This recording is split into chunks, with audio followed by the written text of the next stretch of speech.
on soda 8 months ago, and I have released 80 pounds now. Summer savings, stunning results, only at Soda Weight Loss. Get started now at sodaweightloss.com. That's SOTA weightloss.com. Soda is, say it with me, state of the art. Jeff Kaplan. When I was a kid, my parents got me a subscription to Newsweek magazine. I would devour every page into the night. And to this day, I sit on my iPad looking for stories for my Minute of News, flesh out our coverage, and I get to share the news with you. Jeff Kaplan's Afternoon News, 3 to 7 on KSL News Radio. This is the story of the one. As a safety manager at a manufacturing plant, he does everything he can to keep his coworkers safe. From finding ways to reduce risks to keeping safety supplies in stock. And for that, he relies on Grainger. Grainger offers a broad range of quality products and next-day delivery, so he can always play it safe. Call 1-800-GRAINGER, click Grainger.com, or just stop by. Grainger, for the ones who get it done. Tired of hearing scary radio ads about the IRS? Tax Relief Advocates is different. TRA is here to tell you that if you owe money to the IRS, whether it's $5,000 or $500,000, we have a solution. TRA can eliminate or reduce what you owe to the IRS with zero risk to you. We have over 1,000 5-star reviews on Google and an A+ with a BBB. End your tax nightmare today by visiting TRA.com or call 800-583-6681. That's 800-583-6681. You trust us for news and information in your car. Now trust us at home. KSL News Radio has you covered, keeping you informed on the latest breaking news, weather, traffic, sports, and more. Listen on your Amazon Echo or Google Home device. Just say, Alexa, open KSL News Radio. Or listen on the KSL News Radio Listen app. Text the word app to 57500. KSL News Radio. We have you covered. 8:59, traffic and weather together, brought to you by Mountain America's Double Rewards credit card promotion. And back to you, Steve. And leftover delays on the eastbound 201 ramp to eastbound 80. That's all due to an earlier crash, which just cleared, by the way. Northbound I-15 busy between Orem and Linden. Also at the point there into Draper past Boondocks, sluggish on southbound 15. Some odd delays there at the south interchange into Midvale. Len. And as you head up Parley's Canyon, eastbound I-80, there's a crash 1 mile east of the quarry. It's on the right side. There's some slowing up in the canyon there, just a little bit of heavy traffic. Otherwise, we're looking at some cleared crashes. The one is in Clearfield, that is gone. And the one also at 1200 North on the north end of the West Belt, that is gone as well. But you still have a little bit of northbound slowing on the Belt Route there as you make your way up toward the curve. And southbound slowing in North Salt Lake, I-15, making your way into the downtown area. The Magic has arrived in Salt Lake City. Celebrate the filmmaking magic and more at Harry Potter, the exhibition, now open at the shops at Southtown. Tickets at harrypotterexhibition.com. I'm Len Thomas in the KSL Traffic Center. Yep, it's going to be hot today, 94 degrees, 95 tomorrow, up to 98 by Father's Day Sunday. Right now it's 73 downtown. Have a wonderful Father's Day, everyone. Inside Sources coming up next on KSL. KSL FM Midvale. KSL Salt Lake City. From the KSL Common Spirit Health Studios, this is KSL News Radio. Utah's news, traffic, and weather station.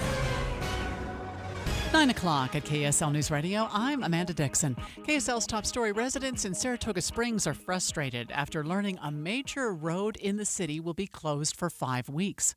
The closure will start at Pioneer Crossing and go up to the south connection at Pony Express Parkway. The city spokesperson tells KSL TV the road will be torn up to repair and update utilities. Lisa Healy lives in the area. It's going to be a mess. There's going to be a lot of really upset people. After the first 2 weeks, 1200 North will open and give some easier access. But at least until then, some residents say they plan to spend much more time at home. Our top national story this hour from ABC News: at least 240 people in northwest India are thought to be dead after a passenger plane crashed shortly after takeoff. ABC News transportation correspondent Sam Sweeney has more. This was not a nosedive. This plane had just taken off. We've seen videos circulating on social media showing it almost looks like it's landing. It's coming down at roughly 500 feet per second on a glide scope, so not a nosedive. The landing gear was still down. This signifies some sort of loss of power. And of course, we now know that the captain did make some sort of a mayday call, but then that was The Air India jet was bound for London when there was some sort of malfunction. We'll continue to follow that story for you. Your money at this moment, the Dow is off 17 points, so basically flat. We're at 42,848. Coming up, we've got a hot day in store, getting hotter as we head toward the weekend. KSL weather is next. KSL News Time, 9:02.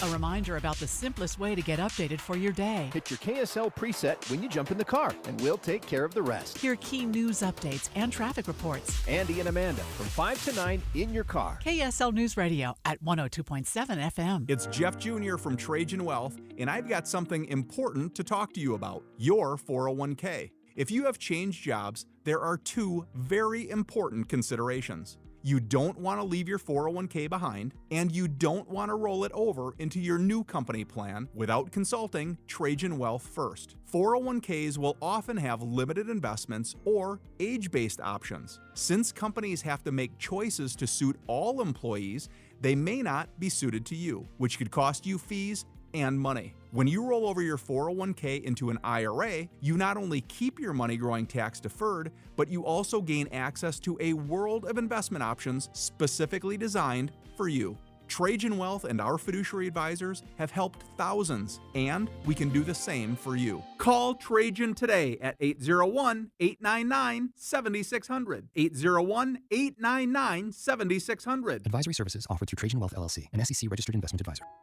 Discover the timeless value at Duke's Jewelers, a local treasure since 1948. Whether you're searching for a unique engagement ring or need expert watch repair, Duke's has been serving the community for over 75 years. It's the perfect time to visit and explore the wide selection of custom designs and quality gemstones. The skilled designers at Duke's can bring your dream piece to life, while experienced jewelers handle repairs and modifications in-house. Duke's Jewelers takes pride in value pricing, ensuring you receive the best prices every day. Need an appraisal?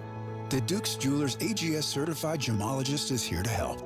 Whether it's hand or machine engraving, or redesigning old favorites into something new, get personalized service for every occasion. Visit Duke's Jewelers and experience the difference of locally operated expertise and dedication. Duke's Jewelers in Springfield, Utah. I'm back to doing what I love and more, thanks to the Good Feet store. Are you struggling with pain in your feet, ankles, knees, hips, or lower back? At the Good Feet store, we recommend having high-quality support in all of your shoes. Our personalized arch support system has helped countless people find relief, like Karen. Here is her Good Feet story. After I decided my pain was too much, and my doctor actually suggested that I do visit the Good Feet store. Pretty amazing when they put the arch supports in your shoe and you walk around and you realize there's not pain, and you think, how can this arch support in my shoe make my back pain go away? But it works. And how can it make my knee pain go away? It was incredible. Come to the Good Feet store today and see what we can do for you. Good Feet arch supports are in stock and available in over 300 different styles and sizes. Thanks to the Good Feet store. Stop in today at the Good Feet store. Traffic and weather together, brought to you by Mountain America's Double Rewards credit card promotion. And here's Virl Johansson. Well, we're seeing some typical slowdowns eastbound on the 2100 North in Lehigh. Once you get to I-15, though, it starts to speed back up again. We'll see slowdowns again in Draper, right around Point of the Mountain northbound. And we still have some residual delays eastbound on the 201 freeway as you're heading over to eastbound I-80. Arctic spas, hot tubs, and swim spas with stores in Salt Lake, American Fork, and St. George. Automatic natural saltwater care, making your spa water more comfortable and convenient. ArcticSpasUtah.com. Virl Johansson in the KSL Traffic Center. Today will be sunny with the highs in the mid-90s, around 94 degrees. We get up to 98 by Father's Day. Right now, it's 73 degrees. I'm Amanda Dixon from the KSL Common Spirit Health Studios. Listen online at KSLNewsRadio.com. We're Utah's news, traffic, and weather station. The all-new Inside Sources. Your inside access to the people and policies shaping Utah's future. Here are Greg Skordas and Holly Richardson on KSL News Radio.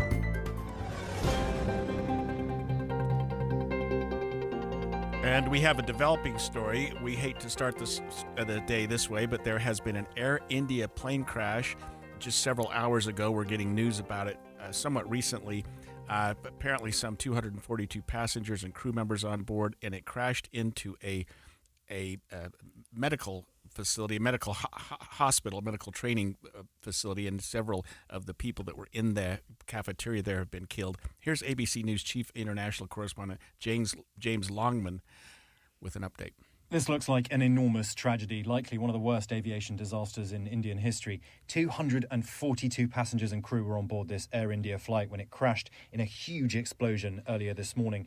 You can see the plane in videos that are online slowly descending before briefly disappearing behind some buildings, and then moments later you see a massive fireball erupting into the sky. We have with us Inez de la Cutera, ABC News correspondent, who's covering this. Inez, what can you tell us is the latest about this? I mean, this is something that's been developing almost by the minute since we've been in the studio this morning. Hey, good morning. That's right. I mean, lots of moving parts here, but I think the big headline that's emerged this hour is that there could be a survivor. We had initially heard from the police commissioner that it appeared that there were no survivors on the plane, but Sky News is reporting, and they're citing, Indian television. So few steps there. We're working to confirm it on our own, but Indian television is reporting that there is one survivor. An Indian newspaper is also they've published a picture of this survivor. They say he's a British national. They even have quotes from him. They have a picture of him at the hospital. He says, according again to this Indian newspaper, that there was a loud noise 30 seconds into the flight. Those are all reports. We're working to confirm that, but we do know there were 242 passengers on board. 169 are Indian nationals, 53 are British nationals, 1 is a Canadian, and there were also 7 Portuguese nationals on board. I will say we did hear also from a representative from Air India that did say that passengers, plural, who had survived were being taken to the hospital. So there is some hope now that there could be survivors.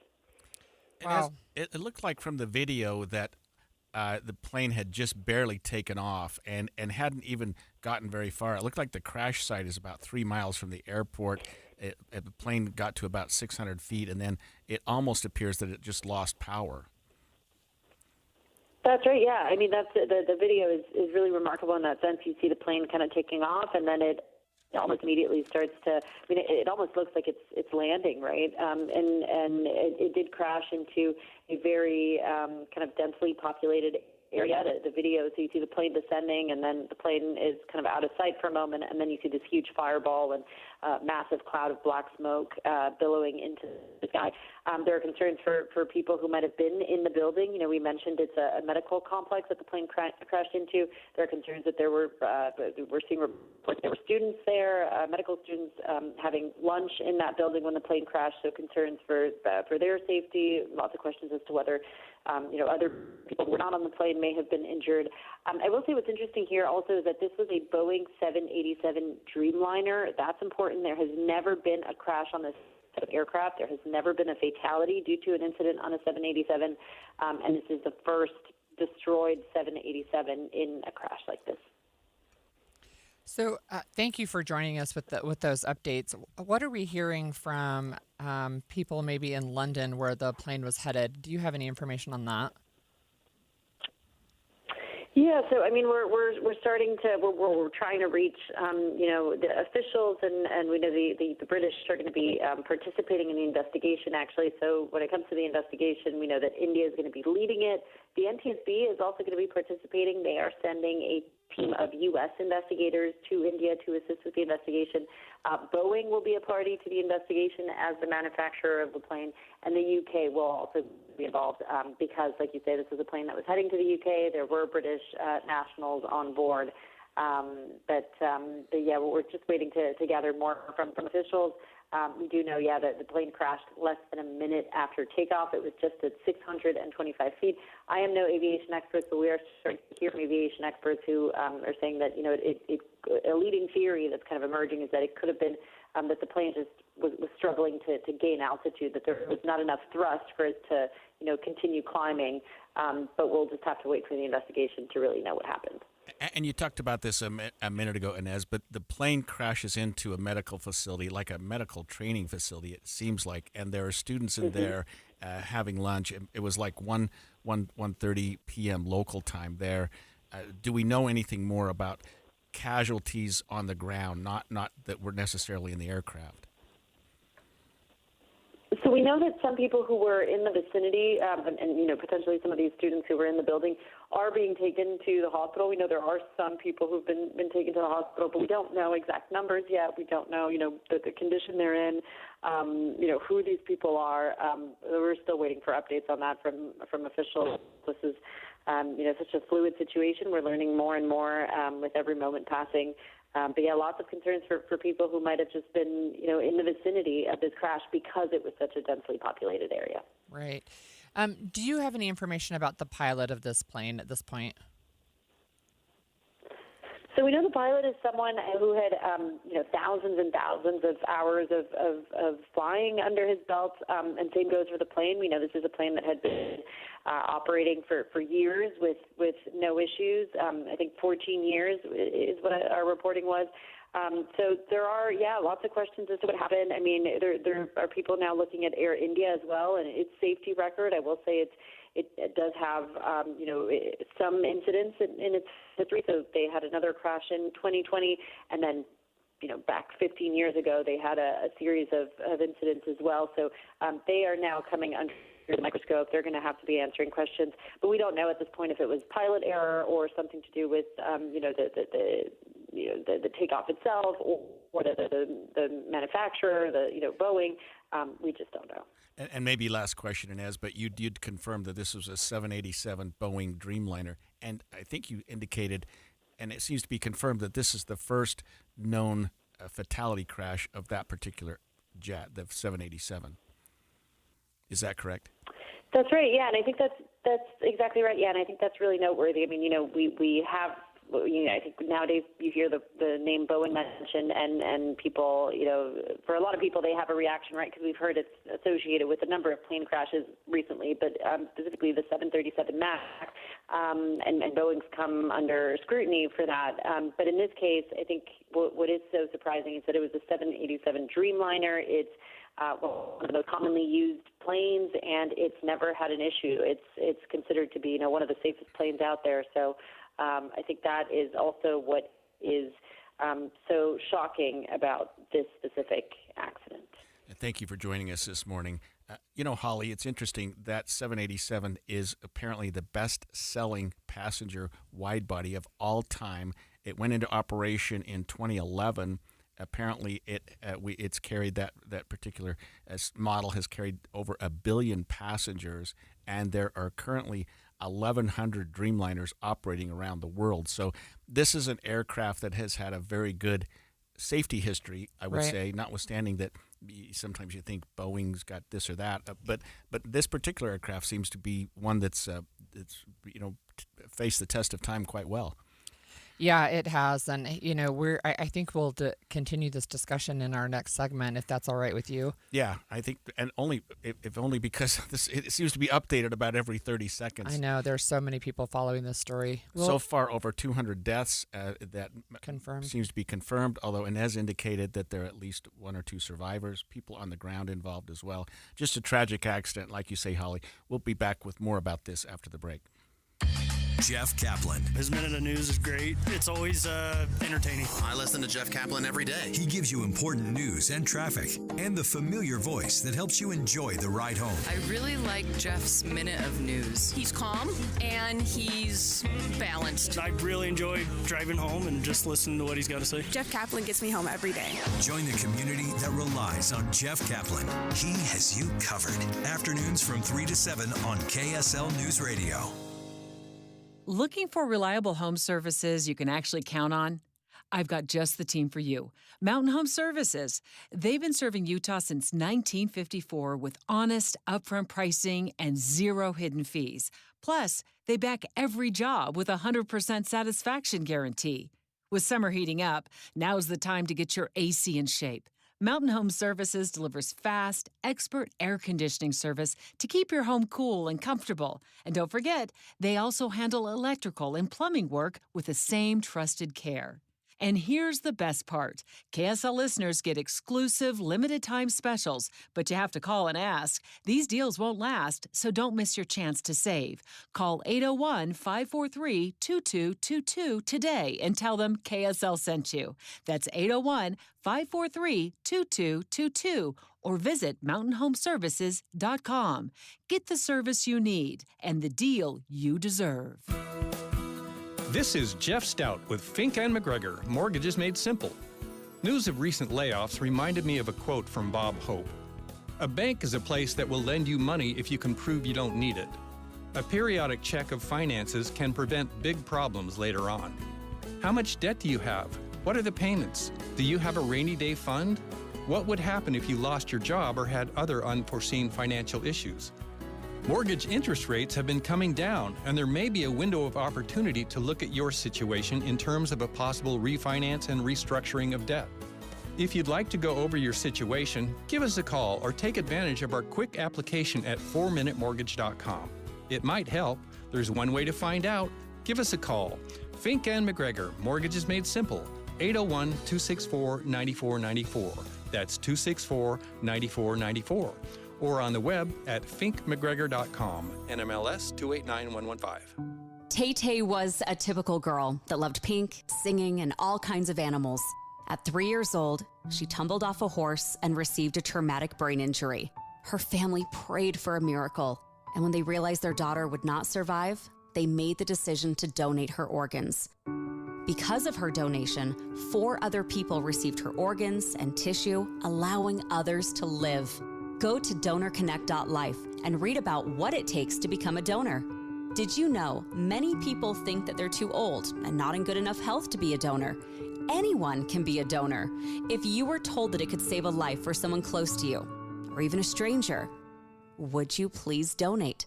Finding out more on why you should become a donor is pretty easy. DonorConnect.life can walk you through the process and what it takes to simply sign up. Check yes to become a donor when you renew your driver's license. Give hope, heal life. DonorConnect.life. Over the years, you've brought opioids into your home. They helped when you were in pain, and you held on to them just in case. But holding on to opioids puts your family at risk. Learn more at www.fda.gov/drug disposal. Ready to order? Yes. We're earning unlimited 3% cash back on dining and entertainment with the Capital One Saver card, so let's just get one of everything. Everything? Fire everything! The Capital One Saver card is at table 27 and they're earning unlimited 3% cash back. Yes, Chef!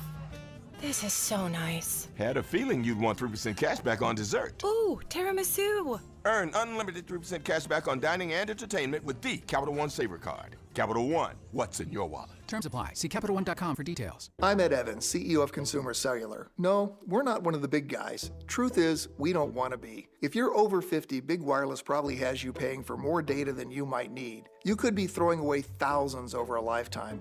We're not here to be the biggest. We're here to bring you something we believe is better. Our plans start at just $20. You'll get the same fast nationwide coverage without the big wireless bill. Call 1-888-FREEDOM or visit consumercellular.com/facts. Plans include $5 credit for auto pay and e-billing. See site for additional facts. Advanced Window Products. $2,500 off 10 windows or more. AdvancedWindows.com. Affordable windows. Guaranteed. The new Inside Sources.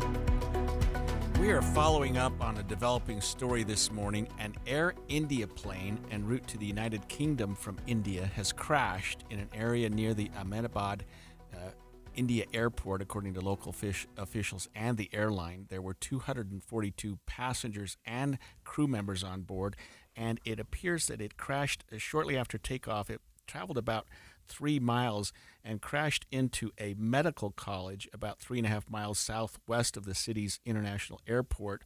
Police commissioner said that emergency crews had recovered so far 204 bodies from the crash site, He and airline officials did not rule out the possibility of survivors. And our last guest, Holly, indicated that in fact there had been at least 1 or 2 survivors, but there were also 5 students at the medical college there that were having lunch. And this is a city, if you look at it, it's a city of 5 million people. Right. A lot of those, you can see a lot of development, a lot of buildings, what look like commercial and maybe even some residential, almost in the path where this aircraft came down. So it wouldn't be surprising if there are more fatalities, but it would also be incredibly lucky if it's limited to 5. Right. I mean, very, very densely populated area, right? And again, as we've said, this is an unfolding story. I think it is interesting that there's at least 1 survivor. They're leaving open the possibility that there are more. The survivor, they have talked to him in the hospital. He's spoken to Indian media. This is according to Reuters. He said 30 seconds after takeoff, there was a loud noise and then the plane crashed. And he said it just happened so quickly. He was sitting in seat 11A, so right next to, the window. And he said it just, as the plane just kind of fell apart, we saw the explosion on the video that is circulating online. And said he was able to get out, but his brother was sitting in a different row, and he can't find his brother at this point. Yeah, I mean, it's a miracle that anyone survived. Just looking at the footage of this, This was a Boeing 787 Dreamliner, a very, very popular jet, one of the most popular jets in the world right now, that has a very good track record, a very good safety record. Some 1,100 of those Dreamliners are currently in operation, although I assume that some may be grounded, and it's an Air India flight. Air India actually has a very good safety history as well. Their representatives are on board. The plane was flying into Great Britain, so their authorities are going in. And, of course, the U.S. officials, having some ties with Boeing, of course, are going to go there as well. So I think there's going to be a tremendous amount of study done over the next few days and weeks and months to find out what happened here, the loss of power just seconds after the plane takes off.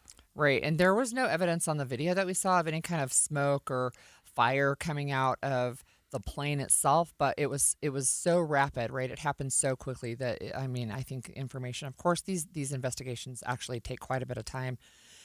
I think as we talk about, too, this plane crash, we have to be sensitive and aware of, 200 plus people. We have over 200 confirmed dead. Their families now are in the process of, shock and grief and mourning, and they have created a staging area in the UK at the airport where they were supposed to land. And so these are people who were expecting to greet their loved ones who won't be there now. Air India is flying in people who are in the country of India over to the site so that they can have the ability to at least be there on site. And then the group that actually owns Air India, which is Tata Group, says already that they will be providing 10 million rupees to the families of every person who died, which is the equivalent of about $117,000 each person.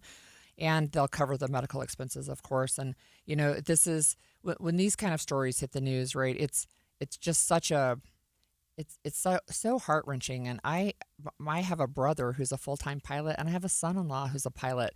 And so I always have just a little bit of fear about what's going to happen as they go up in the planes. Yeah. And yet we know that air travel is actually really safe. Yeah, it's safer than ground travel in almost every way. But we always think, I think one reason why people consider it dangerous is that in a car you feel like you can control the situation. Right, if you're in an aircraft that's going down, it's going down. We're following some developments with the New York Times, and one of their reporters on the scene, Sausini Raj, just posted this just minutes ago. She said, I have just reached the site of the plane crash in Ahmedabad. The area smells heavily of smoke and fire. There are hundreds of police and clearance personnel at the site still. Heavy machines are trying to untangle burned pieces from the aircraft and the building. Medics and rescue personnel told me it has been very difficult to navigate the smoke and destruction to bring out what was left of the bodies. And we're hoping, of course, Holly, that there are other survivors and that they will find more people. Although you said that one person who was in the aircraft has survived and is talking to authorities. Right, and I think in the chaos of the immediate aftermath, right? So there were, of course, emergency vehicles rushing to the site right away. It was hard to maybe figure out who came from the plane and who was on the ground. And so he was scooped up and put into an ambulance, the survivor, and it was at the hospital where he was being treated that he was identified as actually somebody who had been on the plane.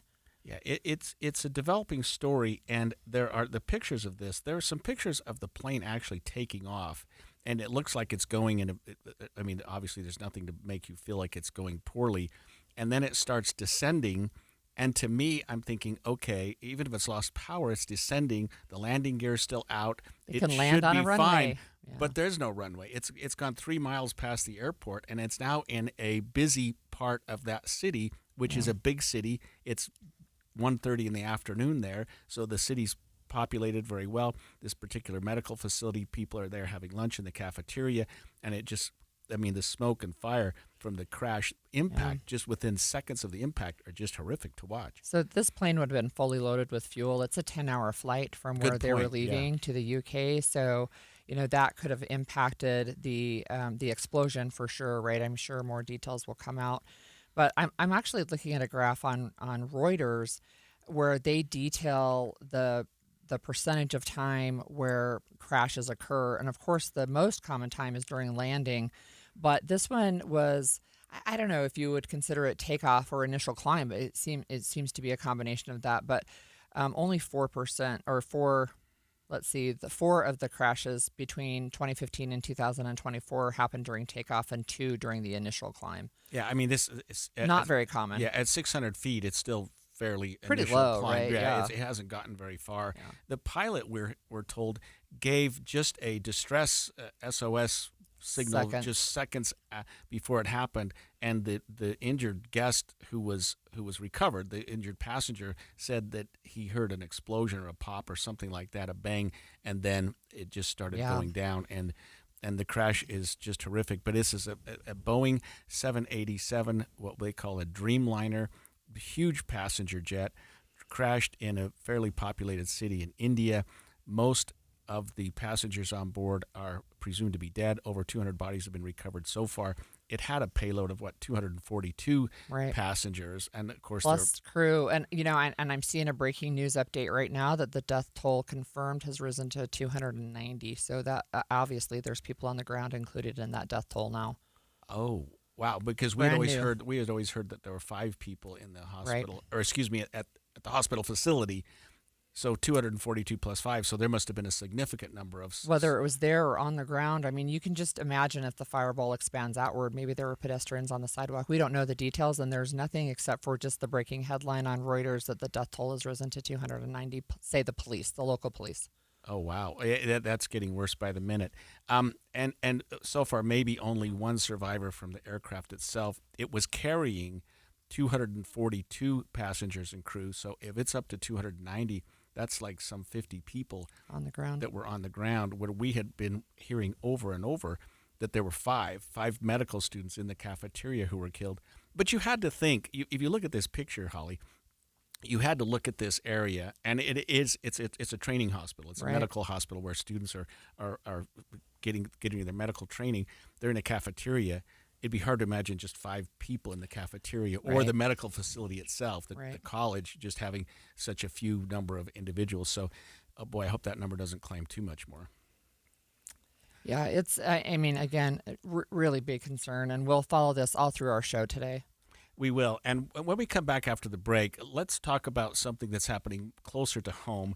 There was a public hearing yesterday in your county, Utah County, involving something I think that's really interesting, and it's good to get off of this subject, although we will follow up with it, involving some property and land around Bridal Veil Falls, a public hearing held yesterday. We're going to have one of the Utah County Commissioners join us after the break to talk about that hearing, how it went, and what's going on in Utah County with respect to federal land and state land and perhaps a swap. Stay with us. 9:30 at KSL News Radio. I'm Amanda Dixon. KSL's top story, a daycare owner in Eagle Mountain is facing charges for obstruction of justice after police say she interfered in a child abuse investigation. KSL News Radio's Alexandria Bonilla reports. An employee at Danae Vanderberg's daycare is accused of pushing a 14-month-old boy's face into a sandbox, but police say Vanderberg tried to brush the whole thing under the rug. She reportedly told the mother of the boy that it was fine and there was no need to call police because she would take care of it. Vanderberg reportedly told police the mom was aware of the incident and even saw footage of it. She denies these claims. Vanderberg also reportedly refused to give investigators the mom's phone number, claiming it was a privacy thing. When the incident happened, the mother actually tried to call police, but Vanderberg sent the deputy away when they tried to ask questions about it. That employee at the daycare is now facing child abuse charges. Alexandria Bonilla, KSL News Radio. A former Utah State University student is now on probation for mixing chemicals in his dorm room, leading to a building evacuation.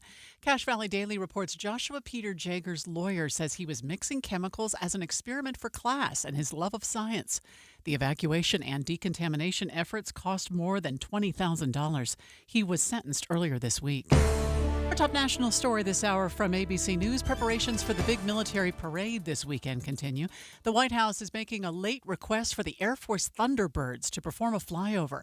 ABC's Victor Akendo. Protests planned across the country on the same day as the military parade. President Trump warning protesters will be met with very big force. Pressed on this again, the White House now saying they do support peaceful protests. The parade will feature nearly 7,000 soldiers, 28 tanks, as well as dozens of armored fighting vehicles. Your money at this moment, the Dow is down 14 points. Right now we're at 42,851. Coming up, a hot day today, hotter for Father's Day Sunday. KSL weather is next. KSL News Time, 9:32. The sources where we get our news matters. When you listen to Utah's Morning News, we want you to feel the stories are important to you and trustworthy. This is Amanda Dixon. And I'm Andy Farnsworth. Join us weekday mornings on KSL News Radio. Hi, this is Doug Wright. For years now, I've been telling you about Connecticut soft water systems that use 2/3 less salt than the others. But I've never told you exactly how they do that. Well, there are several ways, so consider this as part one in a series. Most of the softeners out there use a finicky, hard-to-adjust computer to guesstimate when to cycle, and it errs on the side of cycling too often, which means it'll burn through way too much salt way too soon. Connecticut is different. It has an all-mechanical system that measures the water precisely. No computer, no guesstimating, so it cycles only when needed. The result, Connecticut delivers perfectly soft water 24/7 using minimal salt. So why not save your lower back from carrying the 3 bags of salt when all you need is 1? Call Northern Utah's authorized Connecticut dealer, Connecticut Quality Water Systems of Salt Lake. Call them now, 801-576-8600, or log on to softwaterutah.com and tell them Doug sent you. $5,000. That's the average amount of money people in the U.S. are now spending on gas in a year. $5,000. That's crazy. If you drive, you have to download Upside, the free app that gives you cash back every time you get gas. That's right. You can earn real cash back with Upside just by buying the gas you're already buying. You can literally start earning cash back today. I use Upside every time I fill up, and I've already made around $300. You're putting gas in your car anyway. Why not get real cash back? If you like free money, download Upside. I'm saving the cash I earn from using Upside to help pay for a vacation later this year. Download the free Upside app now to earn cash back every time you buy gas. Use promo code GREEN to get an extra 25 cents per gallon on your first tank. You can cash out anytime right to your bank, PayPal, or a gift card for Amazon and other brands. Just download the free Upside app and use promo code GREEN for a 25 cents per gallon bonus on your first tank. That's code GREEN for a 25 cents per gallon bonus. The Management Minute is a service of the MBA program in the John M. Huntsman School of Business at Utah State University. I'm Professor Scott Hammond. Recently, 300 residents of Chelsea, Michigan, turned up to help a local bookstore move. They formed a human chain from the old location to the new location and passed almost 10,000 books to help this business. What a great community. You will spend much of your life in a work community. It might be a not my problem kind of a place, or it might be let's help each other always kind of a place. I saw a CEO helping on the loading dock, a foreman picking up a hammer, and a senior editor writing copy just to help when it was needed. Those actions don't just help in hard times, they create the kind of work communities we all want to be a part of. Learn more about healthy work communities in an MBA program from Utah State. Go to utahstatemba.com. That's utahstatemba.com. I'm Scott Hammond. Hope to see you in one of our classes. Traffic and weather together brought to you by Mountain America's Double Rewards credit card promotion. And here is Virl Johansson. We've got some big slowdowns southbound I-15 in Sandy to Neville. It all started because of a crash just before the 90th South exit. The good news is that crash is gone now. The bad news, those delays stretch all the way up to the South interchange. So hopefully, since the crash is all cleaned up now, that should be picking up a little bit here quickly. We also have some delays and slowdowns in Kaysville. Again, southbound I-15 around the Ponds Park area. That picks back up as you get closer to the Park Lane exit. Shop smart at Two Brothers Mattress with their lowest price guarantee and a 100-night trial. Your locally owned Two Brothers Mattress is your #1 choice in Tempur-Pedic mattresses. Visit twobrothermattress.com. Virl Johansson in the KSL Traffic Center. Today will be sunny with a high around 94 up to 98 by Sunday, Father's Day. Right now it's 73 degrees. I'm Amanda Dixon from the KSL Common Spirit Health Studios. Listen online at kslnewsradio.com. We're Utah's news, traffic, and weather station. The all-new Inside Sources. Your inside access to the people and policies shaping Utah's future. Here are Greg Skordas and Holly Richardson on KSL News Radio. And welcome back to Inside Sources. We're going to go to Utah County. There was Holly, there was a county public hearing last night, I should say, in Utah County involving a potential land swap. And what we're talking about is an area of land near Bridalveil Falls. In fact, it's surrounding Bridalveil Falls that's currently held by the federal government.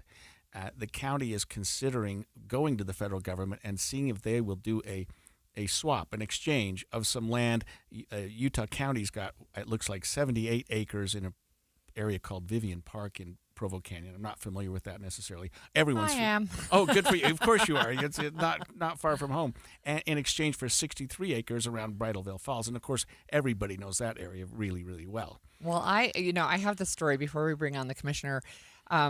So this will date me, but when I was attending BYU in 1982, I actually went up a tram that no longer exists to basically a dance hall way up on top of Bridalveil Falls, like off to the side. It was taken out by an avalanche a number of years ago, but I rode the tram up there to go to this dance that was really fun, and now you know how old I am. by your college age. That was the year I graduated from law school, by the way. Well, joining us this morning is Amelia Powers Gardner, who has been a friend of the show many times and who obviously was attending this public hearing last night. Commissioner Gardner, thank you for joining us this morning. Absolutely. Thanks for having me on. And what can you tell our listeners about this? And I'm sure I butchered it already, Amelia, but what can you tell our listeners about what's going on and what the County Commission is considering? Yeah, so Bridalveil Falls, as you have alluded to, is really a jewel of our state.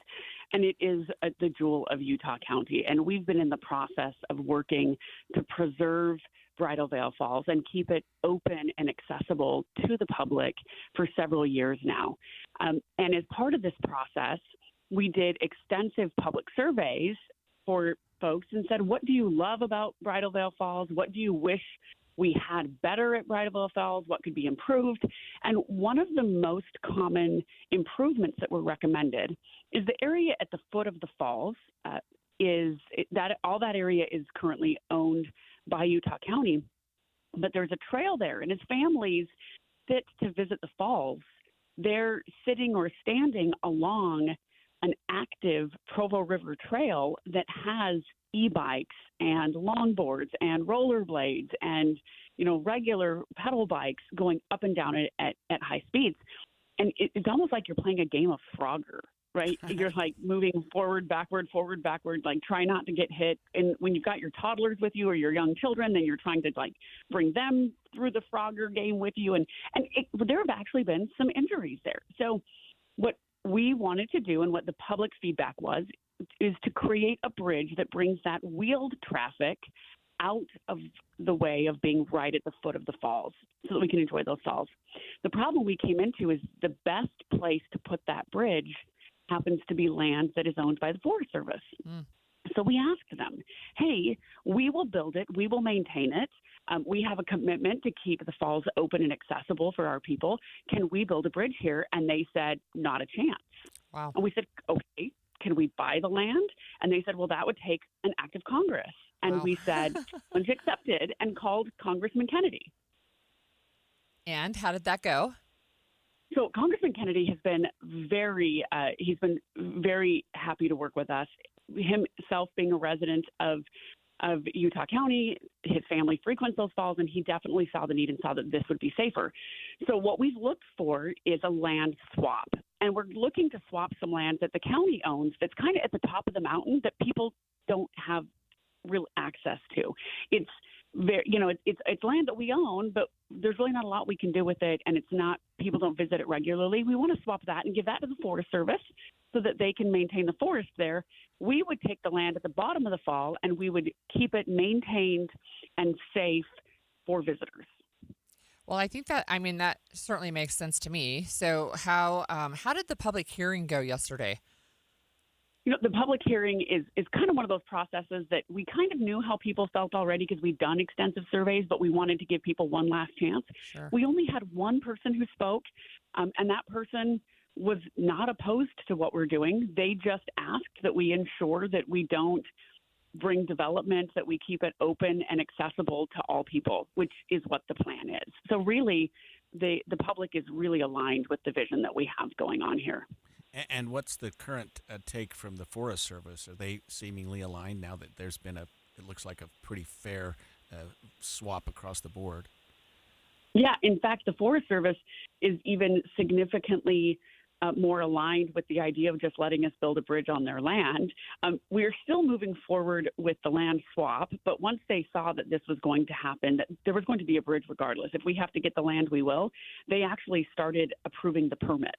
So we're going to move forward with construction. We're going to build this. We're going to keep working on the land swap, but regardless of what happens in Congress, we will have a bridge that makes Bridal Veil Falls safer for everybody.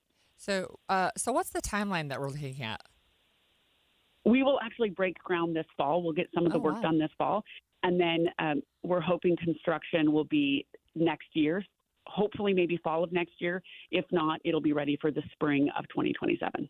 Okay, so Commissioner, I think I know the area pretty well. Can you tell me, and maybe this is an unfair question, where that bridge is going to be if I'm looking at the base facility? Like just north of the base of the facility. So there's a footbridge there that kind of goes from parking lots, and it would be just north of that. And the bridge is in part to separate the hikers from the people who are using the mountain bikes and other so it would be devices. separating wheel traffic and foot traffic. Oh, that seems like such a great idea. I'm also thinking there are some trails there, and it looks like from what I've seen from your public studies that some people are interested in just improving the access to those trails altogether. Is that something that's part of your plan as well?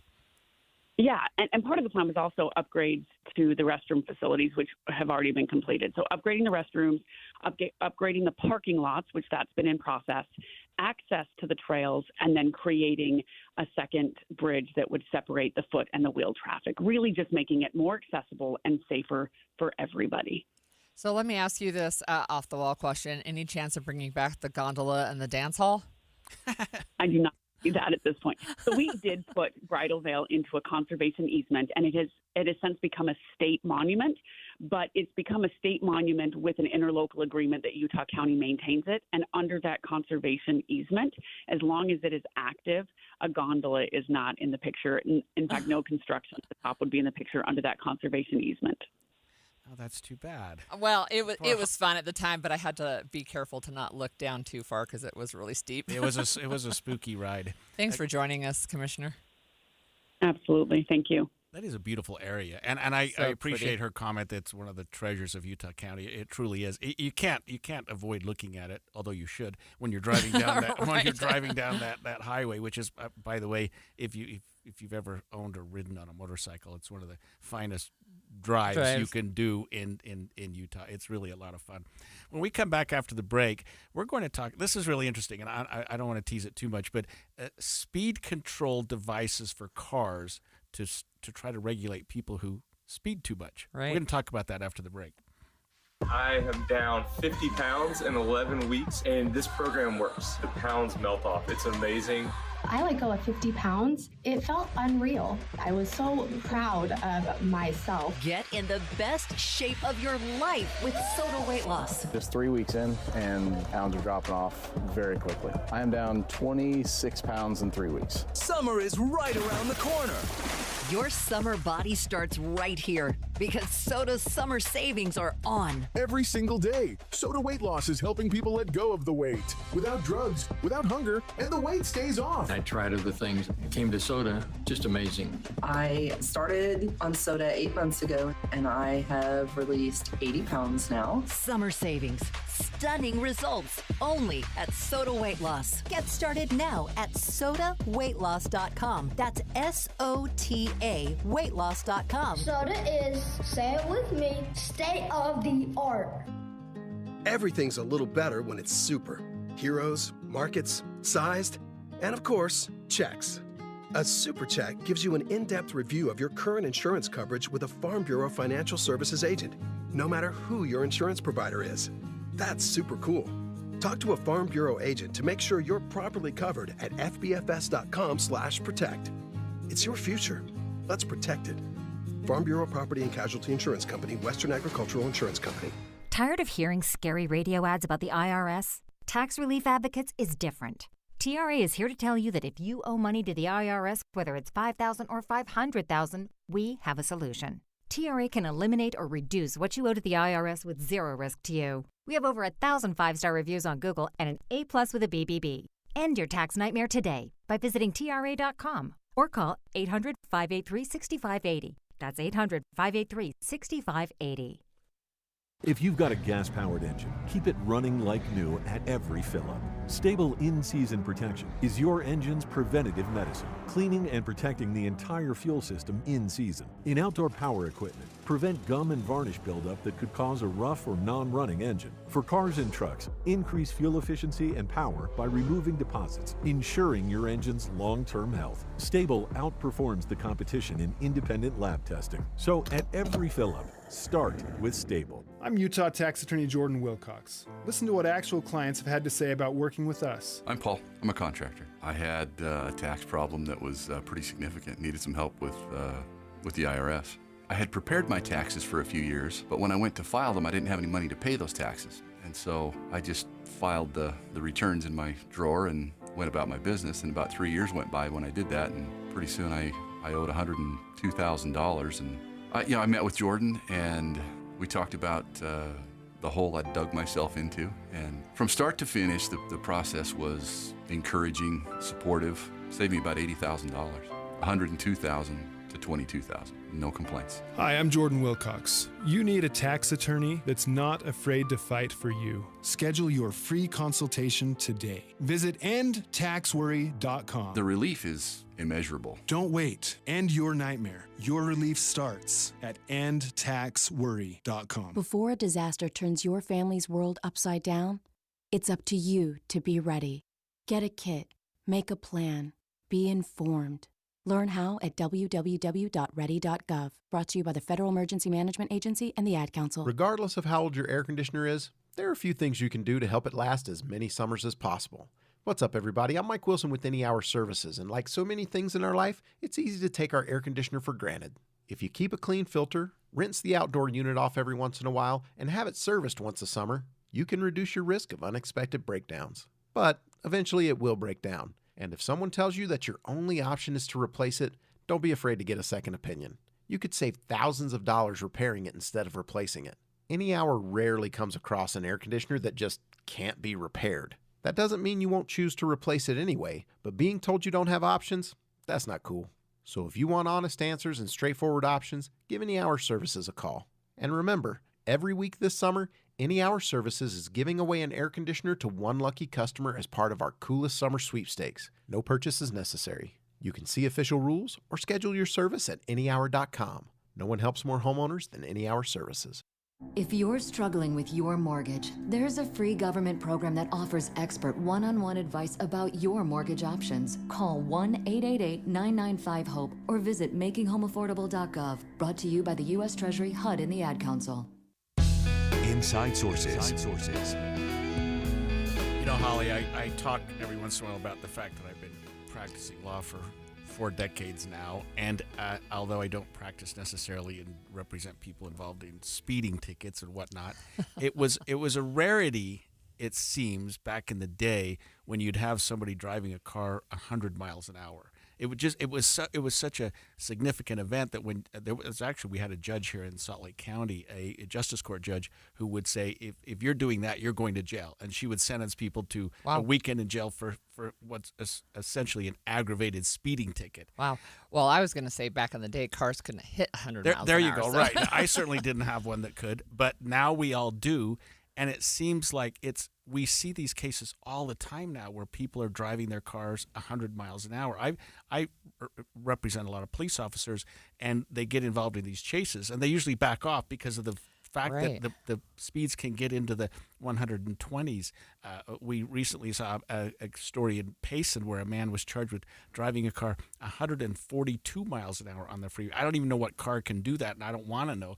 But that's spooky because not so. If you're on the freeway alone, it's crazy and dangerous. But if you think about other cars who are going, if a car's going 60, you're going 80 miles an hour faster than that car, which is that's wild. That's just crazy. Yeah. And it's happening more and more and more.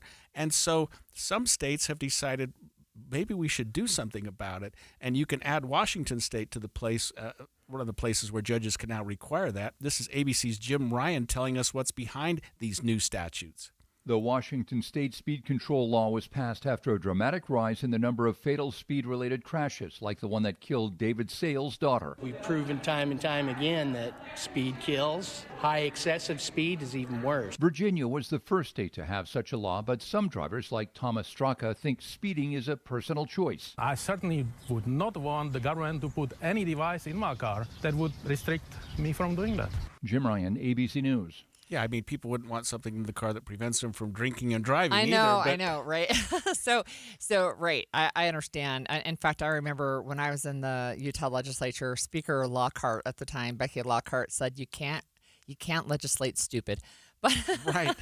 but there does I think there does reach a threshold. And what's interesting to me is the technology behind these devices. It's really like what you put on the steering wheel where you have to blow into a breathalyzer for DUI. Now this is something they're really small. They can fit right in the air vent, and it will prevent you from going faster than the speed limit. Yeah, and it's called an intelligent speed assistance device. It's currently in part of the law in the states of Virginia and Washington, and it's also in Washington, D.C. There are apparently 5 states that have bills currently on their books right now to consider this type of law. But what it does, and different states can use it for different purposes, just like the interlock device that you mentioned just a second ago. But in the states that have it in place right now, which is Washington and Virginia, I'm looking at the Washington law, and it allows that a judge can say, look, you've traveled a high rate of speed, you have a number of speeding tickets, we're going to suspend your license unless you're willing to put this device on your car. Right. So I don't know too many people that would say, no, I'd rather lose my license altogether. But you know what I mean? Like if you say, well, and Utah has this point system. If you get enough points, you can lose your license for 90 days or 6 months, and points come up after some period of time. But you can lose your license for getting too many speeding tickets. Sure. So Jim Ryan just pointed out that this was really motivated by a fatal crash. It was a driver going over 112 miles an hour. But in Washington State, they saw a 40% increase between 2019 and 2023 of these really high-speed fatal crashes. So that's the motivation. One of the other things that struck me is the really delayed implementation date. It wouldn't go into effect until January of 2029. That really seems, like quite a long time. Oh, yeah. you wonder about that. There was a test in New York City where they put these devices on some of their city cars, and they found, and this was just for a test, they found that 82% of the cars actually decreased their speed, and when they're on high-speed roads, and 64% decrease their speed overall. They just, I guess it's like those things that you put on your car that your insurance company will give you to see if you're a safe driver. And when you've got it on, you drive safely. That's right. But this actually, as I understand the technology, it regulates the speed. Not only monitors your speed, so that you literally prevents you from speeding. I've seen some. It seems like I rented a car once that they had a speed regulator on it, and you couldn't go past a certain speed. And you almost wonder why cars don't just have this all the time, because my car always tells me not only how fast I'm going, but what the speed limit is. Yeah. And then it kind of flashes when I'm not going. It does, or maybe it alarms, right? And then that actually is a natural motivator to take your foot off the gas when your car is yelling at you. But I think one of the things that we see in Utah is if we had cars, and only some of them, I guess if everybody had this, it wouldn't apply. But if we had only some cars that couldn't go faster than the speed limit, they'd have to be in the slow lane. Oh, yeah, because everybody's going 10 or 15 over. I mean, I drive, sometimes I go and try to follow the speed limit. I actually do once in a while. And cars are just flying past you like you're holding them up. You've been in the legislature. Utah's still, I think, a little bit wild west mentality, open roads, and I think this would not fly well in some of the rural areas. But do you think there would be an appetite with our legislature ever, Holly, to consider a bill like this? I don't know. I have to say maybe. Again, I'll go back to you can't regulate stupid, right? But at the same time, a recent Utah Highway Patrol report, and this number just shocked me, said that 4,668 drivers were, quote, contacted by troopers in 2024 for going more than 100 miles an hour. Almost 5,000 drivers. I've never hit 100 miles an hour in any car I've ever driven, unless somebody else is driving. I was going to say, I will. No comment. I'll comment. I'll stay away from that one because I still have the statute of limitations problem. So in one instance, there was a car that was modified, and so it could go faster, but it was almost 200 miles an hour down by Cedar City, right? I mean, these are crazy high numbers. So I don't know. I don't know if the legislature would, but I will say this. So I remember when our speed limits, if you remember, our speed limit has gone up and down on I-15 and, throughout the state of Utah. But right now, when you get into the more rural areas of Utah, it's 80 miles an hour on the freeway. Yeah. And one of the things that was discussed when Utah was talking about raising the speed limit there was that we had a lot of drivers who were going around 85 miles an hour, which was 10 to 15, whether the speed limit was 70 or 75, right? Right. So what they found when they raised the speed limit is that drivers still go about 85, but now you're within that 5 miles an hour over, right? That they didn't automatically increase their speed because the speed limit went up. It's kind of like the speed limit matched what they were doing. That surprises me. I always thought everyone just went about 5 or 10 over, thinking that you're in the safe zone. So right, and I think some people were thinking that, but yeah, this 80 miles an hour speed limit, right? And when we just traveled back to the Midwest twice in May, my husband and I, and we had states where the speed limit was 65, but if you cross the border and you're going 80 and then it's 65, right, that seems really abrupt. And then sometimes you have police officers waiting for you because they know it's hard to drop your speed. Right. And Utah, we did increase it. It's probably been about a decade now, the 80 mile, maybe even longer than that, speed limit. And it seems like it's based on the rural or sort of urban areas. That's right. Yeah. When you get within so many miles of a populated county. Then we're like 70. Yeah. Even though you're still on I-15 or I-80, the speed limit decreases. I'm in favor of this personally, and I'm a speeder. I'm not the best driver in the world. I have a fast car that wants to go fast, and I'll just confess to one thing. I decided to go 100 miles an hour one day on my motorcycle. Talk about dumb. Talk about just dumb. And I did. I hit 100, but I realized that the front tire doesn't do much turning at 100 miles an hour. It's just you're either going on a straight road or you're in deep trouble. So I'll never do that again. And I'm telling our listeners, don't do it. Don't drive fast if you're on a motorcycle, and don't speed on any vehicles, because Utah might be taking this law into effect itself. We'll come back after the break. We're going to slow down. We're going to go in the slow lane here and come back after the break and talk about a program championed by President Donald Trump that would give newborns a $1,000 investment account from the government. What parents need to know about this after the break.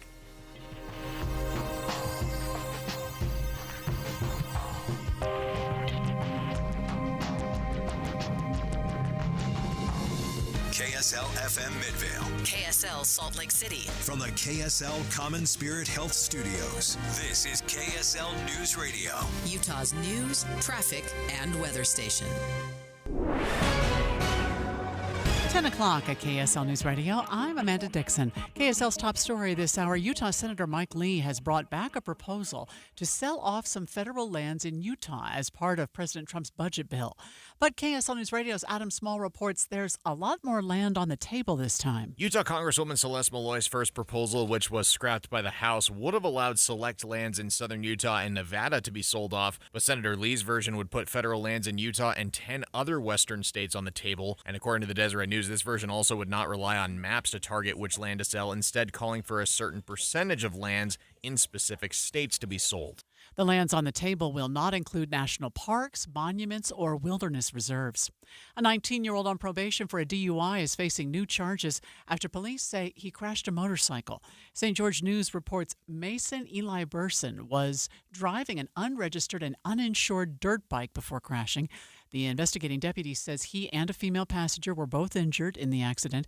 His blood alcohol level was more than 3 times the legal limit. Our top national story this hour from ABC News. Emergency responders continue to dig through the rubble after a Boeing Dreamliner crashed shortly after takeoff in India. There were over 240 people on board. The plane crashed into a medical college, killing at least 5 medical students and injuring nearly 50 that were in the building. This is the first ever crash of a Boeing 787 Dreamliner. Your money at this moment. The Dow right now is down 6 points. We're at 42,858. Coming up, more heat for the weekend. KSL weather is next. KSL News Time, 10:02.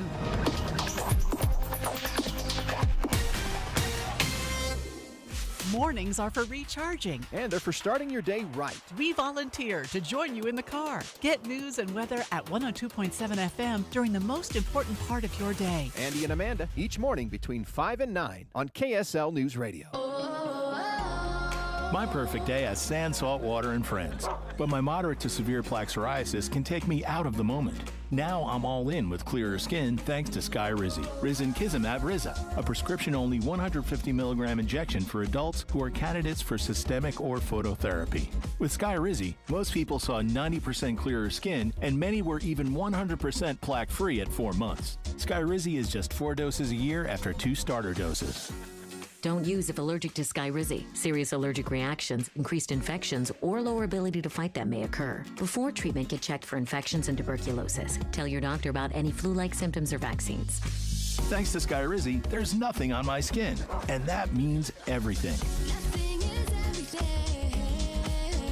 Ask your doctor about Skyrizi, the #1 dermatologist-prescribed biologic in psoriasis. Visit Skyrizi.com or call 1-866-SKYRIZI to learn more.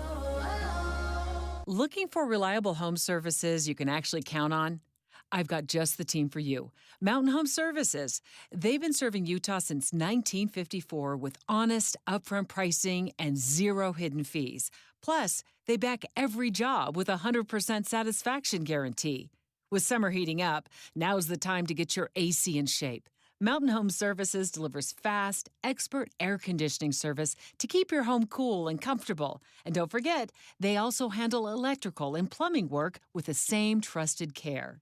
And here's the best part. KSL listeners get exclusive limited-time specials, but you have to call and ask. These deals won't last, so don't miss your chance to save. Call 801-543-2222 today and tell them KSL sent you. That's 801-543-2222 or visit mountainhomeservices.com. Get the service you need and the deal you deserve. I am down 50 pounds in 11 weeks, and this program works. The pounds melt off. It's amazing.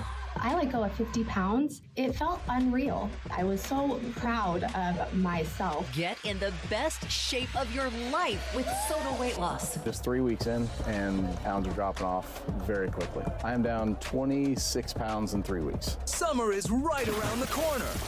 Your summer body starts right here because Soda's summer savings are on. Every single day, Soda Weight Loss is helping people let go of the weight without drugs, without hunger, and the weight stays off. I tried other things, came to soda, just amazing. I started on soda 8 months ago, and I have released 80 pounds now. Summer savings, stunning results, only at Soda Weight Loss. Get started now at SodaWeightLoss.com. That's SOTA weightloss.com. Soda is, say it with me, state of the art.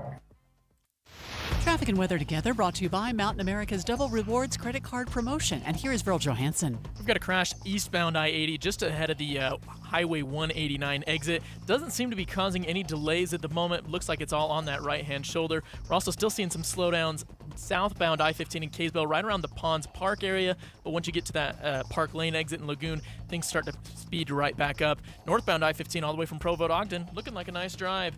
Jordan Valley Water says we're using about 12% more water than last year, even though we don't need to. Do your part. Water one day less each week. Virl Johansson in the KSL Traffic Center. We should see a high today of 94 degrees in Salt Lake City, a slight chance of a pop-up afternoon storm.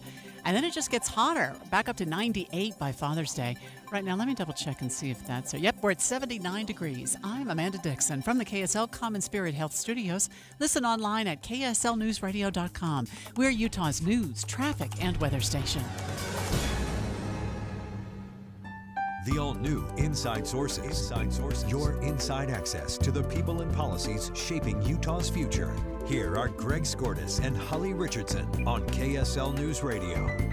You know, Holly, as the week has gone by and we've continued to take a microscope to the one big, beautiful bill, we continue to see things in it that I think a lot of people didn't really appreciate. And Right. And we're going to talk about something else. And this is something that's really quite interesting. It's called the Child Investment Bill, part of the bill, rather. And what it would do, it would provide that a one-time contribution by the government to every household that has a child of $1,000. In other words, if you had a child and it actually, if the bill passes, it starts January 1st of this year, 2025. That's right, yep. So it would be retroactive. Yep. It goes for 4 years, 25, 26, 27, 28. Maybe it's a pilot program or something like that, that every family that has a child would be given a one-time contribution of $1,000. Now, the $1,000 isn't just for yours to spend the day you get it. It goes into an account, and it is tied to the stock market. So you would presume that it would do well if the stock market hope, does right? well, right? And that you can't withdraw it until you're the age of 18 at the earliest. And if you do withdraw it at the age of 18, you can only get half of it. If you wait till 25, you can get all of it, but it has to either go to pay off a small business loan or toward higher education, or if you wait until you're 30, you can just take the whole thing. Yeah. You know, it reminds me, and again, this will date us, but government bonds. Remember back in the day, it used to be a thing. In fact, my grandmother gave my parents a bond for me when I was born, right? And those are things that mature over a long period of time and again, hopefully make money. And I think I remember cashing mine in as a college student, and I used it for college expenses. But if you waited till you were 30, maybe it would be worth something towards a home, right, potentially.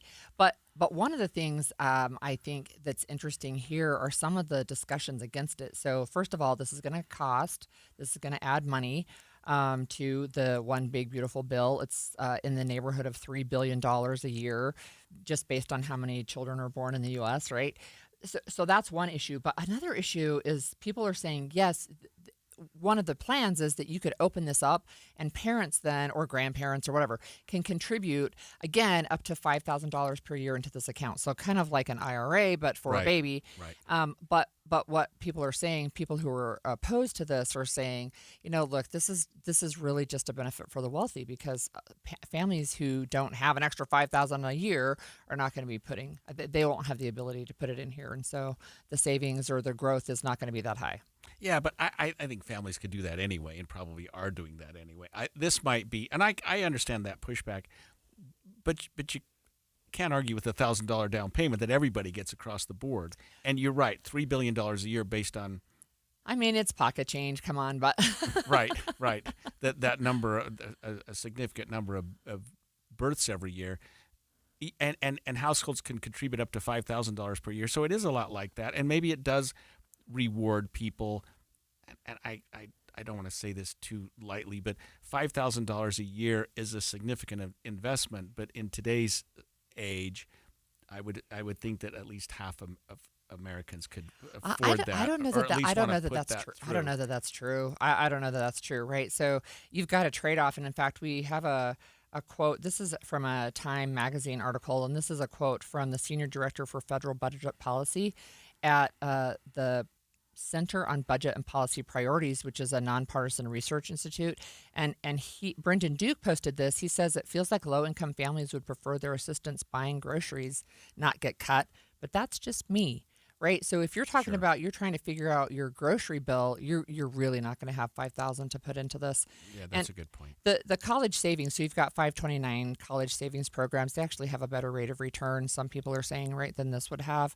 But again, I think there are a lot of families, including in Utah, who cannot contribute to those. They just don't have the funds. Yeah. And speaking of return, a major accounting firm did go through this and said, look, if somebody does this and they get $1,000, they don't put in anything themselves. By the time the child is age 20, they will have $8,000 based on the current rates and what's happening with the stock market. If they wait to withdraw it at age 40, they will have $69,000. And if they wait to withdraw it at age 60, $574,000. Now, right, again. Right. Position of privilege. Right, yes. But that's just $1,000, and you just sit on it for if you just 60 sit on years. Yeah. You get $574,000. Yeah, assuming the same rate of growth. Yep, that's right. I think one of the other things that's interesting with this, they're calling it a Trump account, but you mentioned the dates, right? That it would go from January 1st of this year to December 31st of 2028. I'll just point out we'll have another presidential election in November of 2028, so maybe it's not coincidental. I don't know. The Trump account during the Trump term. Do you suppose, Holly, that there's another incentive behind this, which would be the problem that we are seeing maybe with low birth rates, that it encourages people to, I don't know. I'm just wondering why we would do this. Yeah, I mean, there might be some thought about that. I think some of it, too, it feels like maybe it might dull the pain a little bit of the cuts that are coming or proposed cuts that are coming.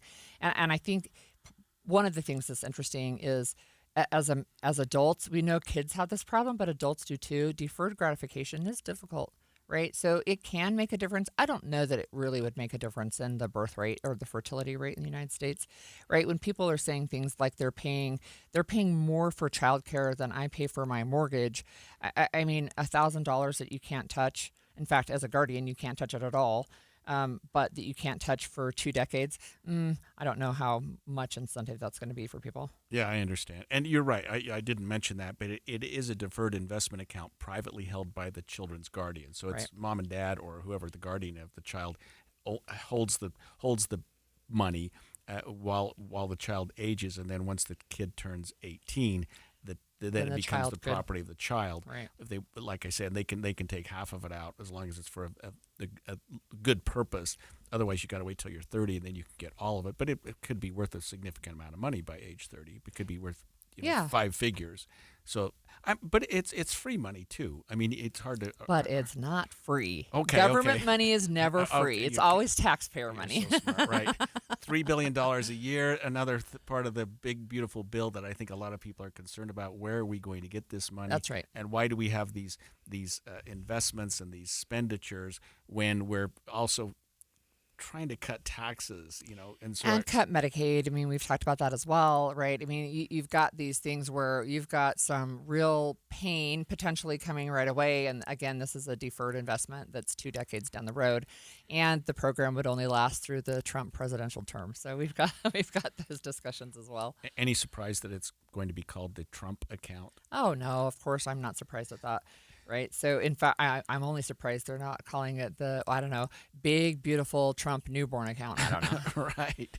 Well, I mean, I don't know. It's not one that I guess I have as much concern about as some of the other parts of the big, beautiful bill, although $3 billion a year is a lot of money when you consider that means 3 million babies born a year. I think as a parent, looking back when I was raising my kids, and we have a very large family, but what really helped me at the time were tax credits, right?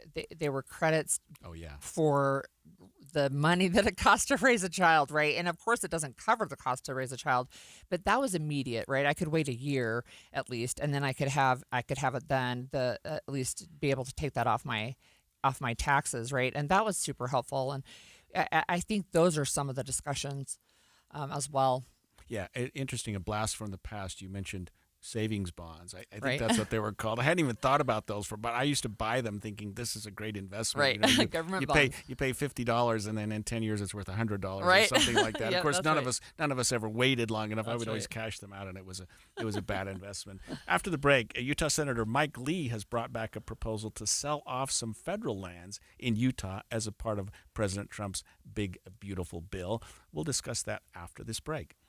It's been so important in this news show to hear how the news is impacting you. Midday. How this is really going to impact your life or your children's safety or your husband's job. To hear that wow moment from you. Midday with Maria Shilaos. I invite you to join us from noon to 3 right here on KSL News Radio.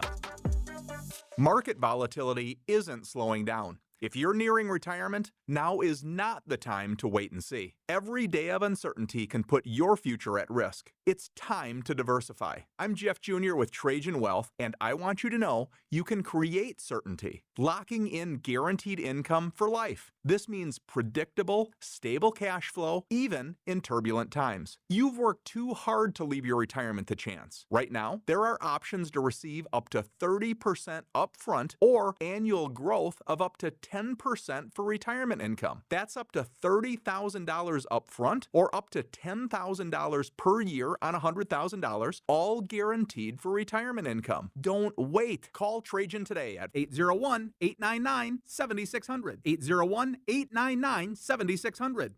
Annuity guarantees are based on the claims paying ability of the issuing insurance company. Any examples provided are hypothetical. Annuities are issued with prospectus and sales brochures and should be reviewed carefully before funding as features and benefits vary. DBA in most states as Trajan Wealth Insurance Solutions. Tired of hearing scary radio ads about the IRS? Tax Relief Advocates is different. TRA is here to tell you that if you owe money to the IRS, whether it's $5,000 or $500,000, we have a solution. TRA can eliminate or reduce what you owe to the IRS with zero risk to you. We have over 1,000 5-star reviews on Google and an A+ with a BBB. End your tax nightmare today by visiting TRA.com or call 800-583-6681. That's 800-583-6681. This is the story of the one. As a lineman, he does whatever it takes to keep the power on in his community. And he wants a partner like Grainger who does the same. Grainger offers the professional-grade products he needs, from voltage detectors to harnesses to hard hats, plus fast, dependable delivery, so he can rise to every challenge. Call 1-800-GRAINGER, click Grainger.com, or just stop by. Grainger, for the ones who get it done. Hi, Grandma. What's for dinner? Hey, honey, I'm making stew tonight. Ooh, can Nina come over? I'm not sure about our new friend. I wonder if there's been any drinking going on. Alcohol at her age can lead to so many bad things. I've been meaning to ask you, what would happen if someone offered you a drink? Grandma? This is hard. She's so young, but I know I need to talk to her about it now before someone tries to give her alcohol. If anyone ever does offer you a drink, I want you to say no. I have too much respect for my family, and I don't want to get in trouble. Okay. Really? I promise, Grandma. I love you too. Okay, how about tasting this stew and telling me what you think? Some children may try alcohol as young as 9 years old. It's not too early to talk about drinking. For tips on how to begin the conversation, visit underagedrinking.samhsa.gov. That's underagedrinking.samhsa.gov. This message brought to you by SAMHSA and this station. Getting help with electrical repairs is easier than you think. All you have to do is call Any Hour Services or schedule an appointment at anyhourservices.com. No one helps more homeowners than Any Hour Services. Over the years, you've brought them into your home. You were prescribed opioids after the C-section, when Dad injured his back, when your basketball star tore his ACL. Opioids helped with the pain, and you held on to them just in case. But did you know holding on to unused opioids puts your family at risk? Opioids are powerful pain-reducing prescription medicines, but most people who are prescribed opioids don't finish their prescriptions. So millions of unused opioids are sitting in homes across the country, And tragically, more than 100 Americans die every day from overdoses involving opioids. What can you do to protect your family? Remove the risk of unused opioids from your home. Pills, patches, or syrups in drawers, purses, and cabinets, anywhere they might be hiding.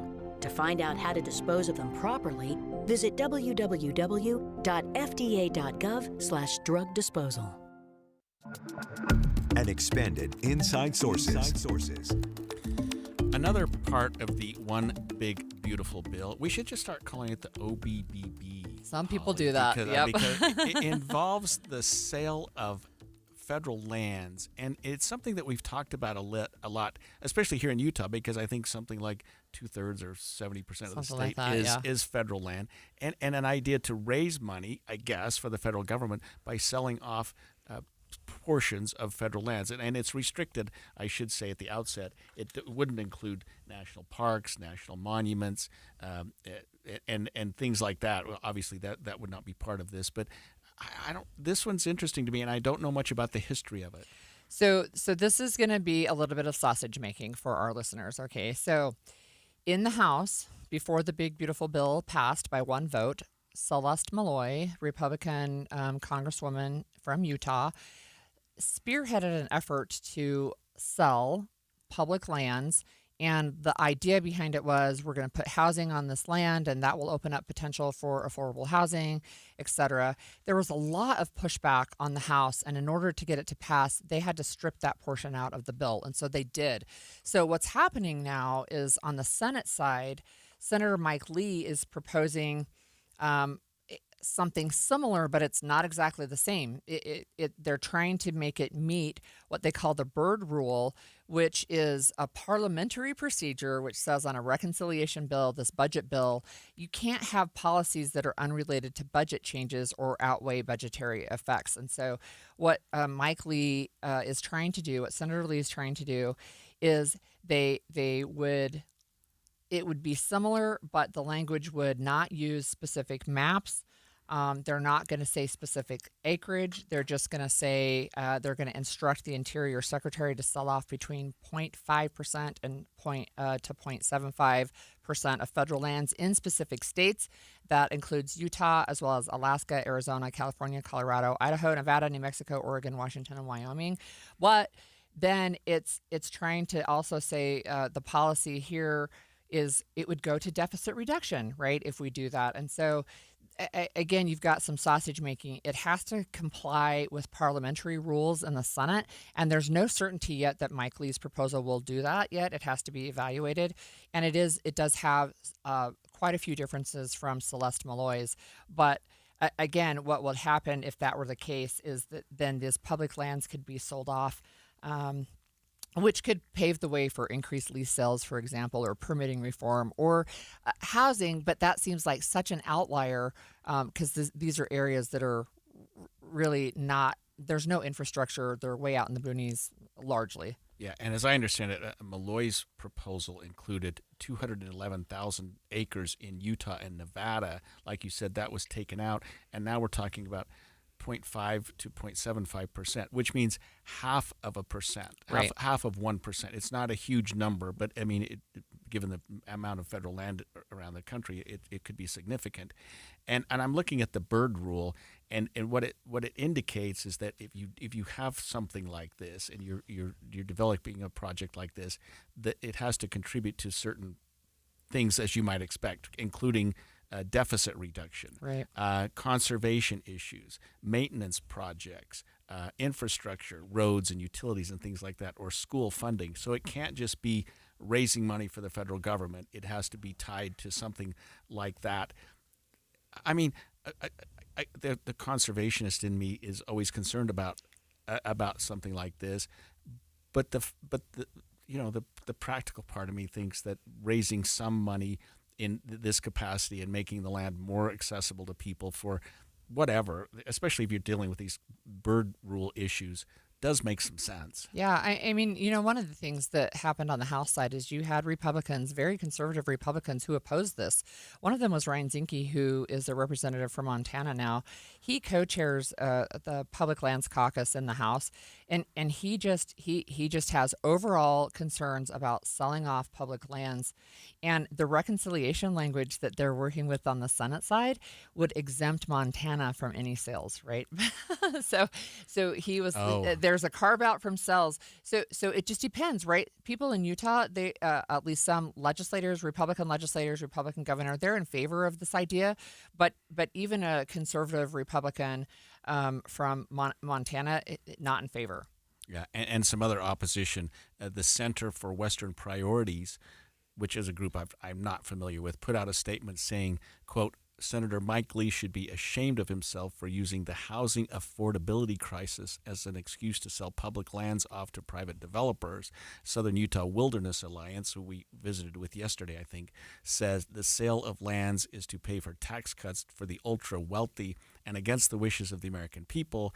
They say they are working with members and partners to defeat the bill, and other groups are asking the public to write into Senator Lee in opposition of the bill and saying, hey, don't do this. But no surprise that certain groups are going to say, hey, wait a minute, we can't open up this floodgate. Right, and there's a letter that's been sent to the Senate. There's 113 organizations, actually, that say, please don't sell off public land. I think part of the conversation, too, though, is as you look at this is a small portion. You've driven all over the state. You've hit all of our 29 counties. I've hit 28 of the 29. But there are places, even accessible to highways, where you look at it and go, there is nothing here. Right. And nothing that could be there, really. There's not much that you could do with it. What about maybe we don't want to digress into this. What about the housing issue? Is there a need for more land that is currently federal land for housing in the West? Look, there's a conversation around affordable housing, especially, is how do you grow, especially in Utah, where 2/3 of our land is owned by the federal government, and along the Wasatch Front, we're bounded by mountain ranges on both sides. There's only so far you can expand, right? So when people are trying to think outside the box, right, they're trying to think about, well, how can I do this? And what we're seeing in the populated areas is we're losing farms to multifamily units, right? That's happening in actually multiple communities in Utah. We're talking about condos for first-time home buyers, which is an option for affordable housing. But the real question, at least in Utah and in other areas in the West, is how do you have affordable housing when the federal government owns a bunch of land and you can't do anything on it, and now you're kind of landlocked on what the state owns and can develop? Yeah, and is there such land, maybe I'm putting you on the spot, along the Wasatch Front that is currently in federal? I mean, it's hard to imagine what that would be. But obviously we're going to expand much beyond that. I don't think it's going to be Wasatch Front. I think you're looking at southern Utah, maybe southwestern Utah. Right. Those areas that are underdeveloped housing-wise, but there's a reason for it, right? There's a lack of infrastructure. Water is a huge issue, of course. And especially where it's very dry. And then, of course, the community of Westwater has been in the news recently because that's down way on the border, but it's part of the Navajo Nation, and they just barely got running water last year and electricity this year. Ouch. Yeah. So the big beautiful bill, I think, is on the I don't know, the clock for sometime between now and July 4th. It's unlikely that will happen. What do you think Mike Lee does between now and then to sell this to other members of the Senate? I mean, how does he make this palatable? And is it ever going to be palatable to Democrats? No, the answer is no. We already know there's not a single Democrat who's going to vote for this bill, no matter what it has or doesn't have in it. But he has to go whip votes, right? We've talked about what it means to be a whip. You have to go sell this package. So he has to go talk to his colleagues, and then his colleagues have to talk to colleagues, and they're trying to get enough interest that this piece stays in. But you mentioned the July 4th deadline. We already have our other Utah Senator, John Curtis, say he thinks that's a fiction. Right. That's not a direct quote, but he doesn't think that they're going to hit the July 4th deadline. They're going to have some time to work on this issue. The bill's over 1,000 pages. Now that it's come out, we know that there are things that are definitely going to need to change, even to satisfy Republicans in the House. Does Lee carry a little bit of credibility in the sense that he's saying he's got some stake in the game? It's Utah land. I mean, do you know what I mean? Like if you have a New York senator, sure, California senator say, hey, we should sell some land in Utah. Yeah. Maybe it has a little bit less Yeah, there's more of that. And I think that's one of the arguments that has been made for as long as I've been involved in politics, right? Is the states here are better equipped to make their own decisions than somebody, back east who has 1% of their state in federal lands. So yeah, of course, he carries more, I think, credibility and gravitas in discussing these issues than somebody from the East Coast who doesn't deal with the same issues we face in the West. Yeah, and this involved, and you named the states, I won't have you do it again, Utah and 10 other western states, according to the Deseret News. And like you said before, it's 0.5 to 0.75%, less than 1%, about 0.5% of land that we're talking about here. But it could raise a significant amount of money. We'll see where that goes. Straight ahead, if you're planning a vacation this summer, and who isn't, but you're not quite sure how to fit into your family budget, KSL TV's Daniel Woodruff joins us with tips on how a frugal family can save this summer. Stay with us. 10:30 at KSL News Radio. I'm Amanda Dixon. KSL's top story: search and rescue crews had to help several people caught in triple-digit heat in southern Utah yesterday. This includes a man in his 50s who crews say was suffering from severe heat exhaustion on a trail in Hurricane. He had to be life-flighted to the hospital. Washington County Sheriff's Office Sergeant Jacob Paul says they then had to help 3 other people struggling in the heat before the end of their shift last night. If you look at the weather and you see triple digits, a general rule, I would just recommend not going out and hiking, because generally no amount of hydration that you can give yourself, especially if you're starting when you start hiking, can keep you hydrated in those conditions. Paul says they've had to rescue more than 20 people in the last 2 weeks due to the heat. There was also a rescue on Utah Lake last night when a boat capsized in strong winds. The Utah County Sheriff's Office says they sent searchers out from American Fork, Linden, and the Provo boat harbors after getting a report of the boat going under. The 2 boaters were found and brought back to shore safely. Your money at this moment, the Dow is down just 2 points. We're at 42,865. Coming up, it's hot, and it looks like it's going to stay that way. KSL weather is next. KSL News Time, 10:31. A reminder about the simplest way to get updated for your day. Hit your KSL preset when you jump in the car, and we'll take care of the rest. Hear key news updates and traffic reports. Andy and Amanda from 5 to 9 in your car. KSL News Radio at 102.7 FM. Nothing says summer like double rewards on your Mountain America Rewards credit card. Get 2 times the points on everything from gas and groceries to travel and home projects. Now through July 31st, 2025. It's the perfect way to stretch your dollar and make summer doubly rewarding.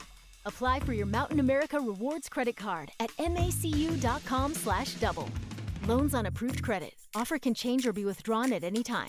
Limited time offer. Terms and conditions apply. Looking for something fun to do? Then elevate your excitement this summer at the Utah Olympic Park with a Gold Pass. Feel the adrenaline rush of reaching speeds up to 50 miles per hour on extreme tubing. Fly high above the treetops on zip lines. Take a ride down the famous Alpine Slide. All the amazing summer activities are open daily from 9:30 a.m. to 5:30 p.m. Details and tickets for the ultimate Gold Pass this summer. Visit UtahOlympicLegacy.org. That's UtahOlympicLegacy.org.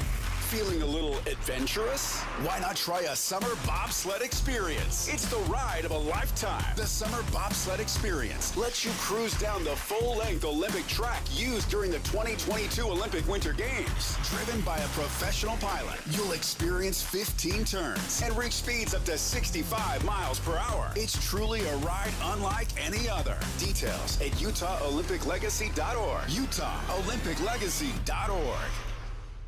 I'm still going for it, even with higher stroke risk from atrial fibrillation, an irregular heartbeat not caused by a heart valve problem. Over a 3-year study, Eliquis apixaban tablets reduce stroke risk better than warfarin, and over 97% of Eliquis patients did not experience a stroke. A first stroke occurred in 2.9% of warfarin patients versus 2.3% of Eliquis patients. Don't stop taking prescription Eliquis without asking your doctor. It may increase your stroke risk. Eliquis can cause serious and in rare cases fatal bleeding. Don't take Eliquis if you have an artificial heart valve, abnormal bleeding, or antiphospholipid syndrome. While taking, you may bruise more easily or take longer for bleeding to stop. stop. A spinal injection while on Eliquis increases risk of blood clots, which may cause paralysis, the inability to move. Get medical help right away for unexpected bleeding, unusual bruising, or tingling, numbness, or muscle weakness. Medications such as aspirin products, NSAIDs, SSRIs, SNRIs, and blood thinners may increase bleeding risk. Tell your doctor about all planned medical or dental procedures. Learn more at Eliquis.com or call 1-855-ELIQUIS.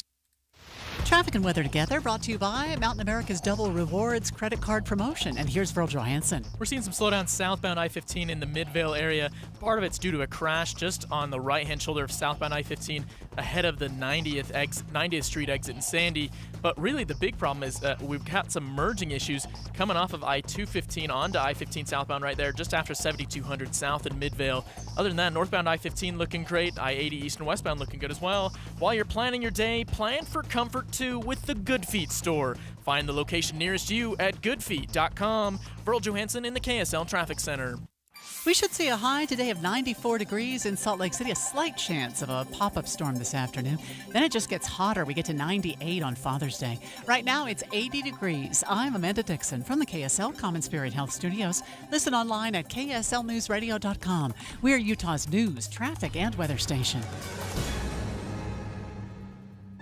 The all-new Inside Sources. Your inside access to the people and policies shaping Utah's future. Here are Greg Skordas and Holly Richardson on KSL News Radio. You know, as Utahns start preparing for their summer vacations, Holly, they think of where are we going to go this year? They think when are we going to do it? How are we going to work around our vacation schedule? Who's going? But at its core, you sort of have to think about how much am I going to spend? That's right. So most Americans say they'll travel at least one night away this summer, but according to NerdWallet, 9 in 10 plan to use a credit card to pay for it. Ouch, yes. And which means, you're going to be paying fees and until whatnot. Until you get to Christmas, and then you're going to put that on a credit card. KSL's TV's Daniel Woodruff did a story on this, and it's really a fun story if you get a chance to look at it. But Daniel, what could you tell us? What could you tell our listeners, families who are saying, okay, we got to get the kids out, we got to do something, but we have to live on a budget? And I know that's a broad question, but where do you start?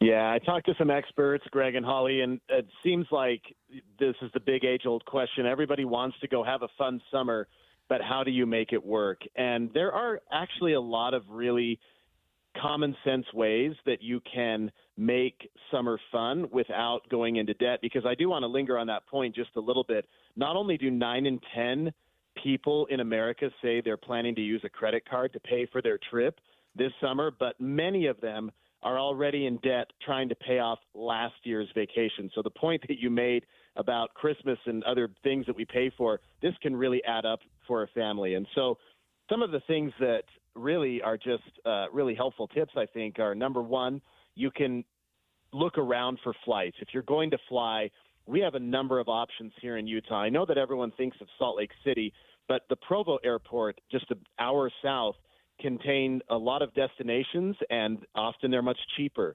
Going to Vegas, going to LA, finding ways that you can incorporate a little bit of driving into that plan to get to a cheaper airport where you can get to more destinations for less is really helpful, rather than just going on and booking the very first flight you find. Other tips, according to the experts, using credit card points to cover expenses, using frequent flyer miles. A lot of times those just sit there, and so that can really help. And also choosing things that are deliberately cheaper. I think sometimes we all want to go to the nicest hotel, go to the funnest, neatest restaurant, but there are so many ways that we can either eat in the hotel or eat at a cheaper place, or find a hotel that contains what we want but for less, that isn't maybe as extravagant or as luxurious. These are all deliberate, common sense things that experts say we need to think about, because otherwise we end up in the point where we're paying way too much, we go into debt, and that debt lingers for a long time, and we end up over the course of the loan paying off way more than we ended up spending on the trip itself. Yeah, that's right. So for families who are thinking about staying closer to home, are there, like, does staying home mean you can't have any fun? I guess that's my question. No, not at all. I think when I interviewed a woman for this story, and if your listeners want to go see the story, it's posted at ksltv.com. But we interviewed a mother of 4, and she and her family, you know, they do fine. They try to be very prudent with money. But she said her bottom line principle is that they do not go into debt for a vacation. And while we were doing the interview, I looked over on her whiteboard, and they had a list of summer plans. And do you know where all those summer plans were? They were here in Utah. She said, I've never been to Lagoon. I've gone to college here in Utah. I've lived here for a while. I've never been. That's our family plan, is to go to Lagoon. We have other water parks planned. We have things that are involving hiking and elements that people travel to Utah for all the time from around the world that is literally in our own backyard. And so this family said they plan to try to make this summer one of really a staycation, exploring the amazing things that we have around the state just, you know, within minutes. Daniel, you mentioned different airports. Did I understand you to say that perhaps flights are cheaper out of Vegas than they are out of Salt Lake? I talked to a travel advisor at Morris Columbus, and she specifically mentioned that. She said if you are willing to drive to Vegas or L.A., often you can get a lot of deals on certain flights, certainly not all of them. But then she also mentioned the Provo Airport, too, because there are several airlines there that connect to other destinations, and those flights are often less than what you might find at Salt Lake City. Yeah, I think you just have to be aware. And that's interesting. You don't think about the Provo Airport. I mean, you live down there, Holly, but every once in a while you'll hear, oh, they've now got flights to L.A. or they've now got flights to and they're Atlanta. expanding, right? They're growing all the time. So that's an option. I know I'm looking at international flights right now. I have a son who's getting married in a different country. Talk about a destination wedding. Yeah. And tickets are $500 cheaper if I'll drive to Denver and fly from there than out of Salt Lake City. That's surprising. And that's what you found also, Daniel, correct? Yeah, just being deliberate. And I think when I talked to another expert, a BYU family life professor, she told me that just bottom line, don't feel like you have to take on enormous amounts of debt in order to have fun. In fact, she said debt is a big don't for her, especially for trips, because, again, if people calculated how much money they're spending on something, she says by the time it's all paid off, they'd realize it was a bad idea. It's just not worth it. And so taking some time ahead of time to figure this out and think through it can really avoid that debt pitfall down the road. Yeah, thanks for joining us today, Daniel. Super interesting topic. And great story, yes. Yeah, great story. Look, I have a lot of personal experience with cheap vacations because, again, as I mentioned earlier, we raised a really big family and we could not afford hotels. We could not afford flights with the family, right? So one of the things that was really important for us to do is figure out ways to make camping work for us. So there are some upfront costs in buying camping supplies, but we were able to take our family camping and we would go up and just park ourselves on the mountains for a week, sometimes for 2 weeks, and just stay up there. Yeah, and that obviously you don't pay for the hotels and all that kind of stuff. I mean, my kids wanted the swimming pool. They Right. they wanted to go to the in-hotel restaurant, Oh, yeah. that type of thing. But I also found, and I think Daniel will probably corroborate this. He's probably off the line by now. That if you're in a certain city, maybe going a little bit outside the city limits or going outside the main downtown hub area, you can save a few dollars. I don't know, Holly, and because I don't have a lot of experience with the Airbnb, whether that's cheaper than a hotel or whether it's not. or whether it's just the convenient part that people get, that having just a house where you can crash and that type of thing. I still like staying in hotels. I don't like staying at other people's houses. I have friends who say camping means in a hotel with a bed and running water and flushing toilets, but right. And I'm assuming that, just reading between the lines here, it's still cheaper to drive than fly. Again, that depends. So if you only have a couple of people and you found good flights, that may be worth it. But if you're taking a whole family and gas prices are reasonable, that's my calculation. Is it going to cost more to drive, knowing I get X miles per gallon, and the gas costs this much, right? But I'm taking 8 people. It's almost always cheaper to drive if I'm going to do that. Yeah. And I remember when we bought our first minivan, I told myself I never would, but it was a godsend. I mean, we put a little movie, a little camera. That's right. The TV the screen little in monitor, it. Yep. You watch the thing. You Yep. can lay the seats down. Kids get tired. They can go to sleep. I know you're probably not supposed to do that with car safety seats and that type of thing, but it not only saved money, but it saved headache, because the airport, and I love the airports, and we're doing a great job in Salt Lake, but just getting 3 or 4 kids packed in bags and walking to the airport and getting on the plane and hoping that they all maintain their composure during a 2 or 3 or whatever hour flight is difficult. I love driving. My wife doesn't like it. We sort of have this rule that if the destination is out of Utah, if it's past, I think Vegas is sort of our, you drive, still, maybe fly. You go any further than Vegas, you got to fly. If you go Vegas or less, you're going to drive. We compromise with that, but she does not like sitting in a car for very long. Yeah, we've gotten used to it, and I'm a control freak and have to do all the driving when I drive. So Right. When we come back after the break, we want you to join us here. We haven't done this yet this week, but we're going to talk about staycations and places here in Utah, or what you do when you do a staycation, where you like to stay, where you like to be, and we want you to join us. You can call in at during this break and after the break and join us for the next segment at 801-575-TALK. That's 801-575-TALK. Why don't they just give the numbers? Anyway, you can look it up on your thing or text us at 57500. Tell us where your favorite staycation spot is here in Utah. And I think staycation means that you're staying at your house. Yeah, yep. Whatever you do during the day is up to you, but at night you're coming back, you're not getting a hotel. Call us, text us after the break. Regardless of how old your air conditioner is, there are a few things you can do to help it last as many summers as possible. What's up, everybody? I'm Mike Wilson with Any Hour Services, and like so many things in our life, it's easy to take our air conditioner for granted.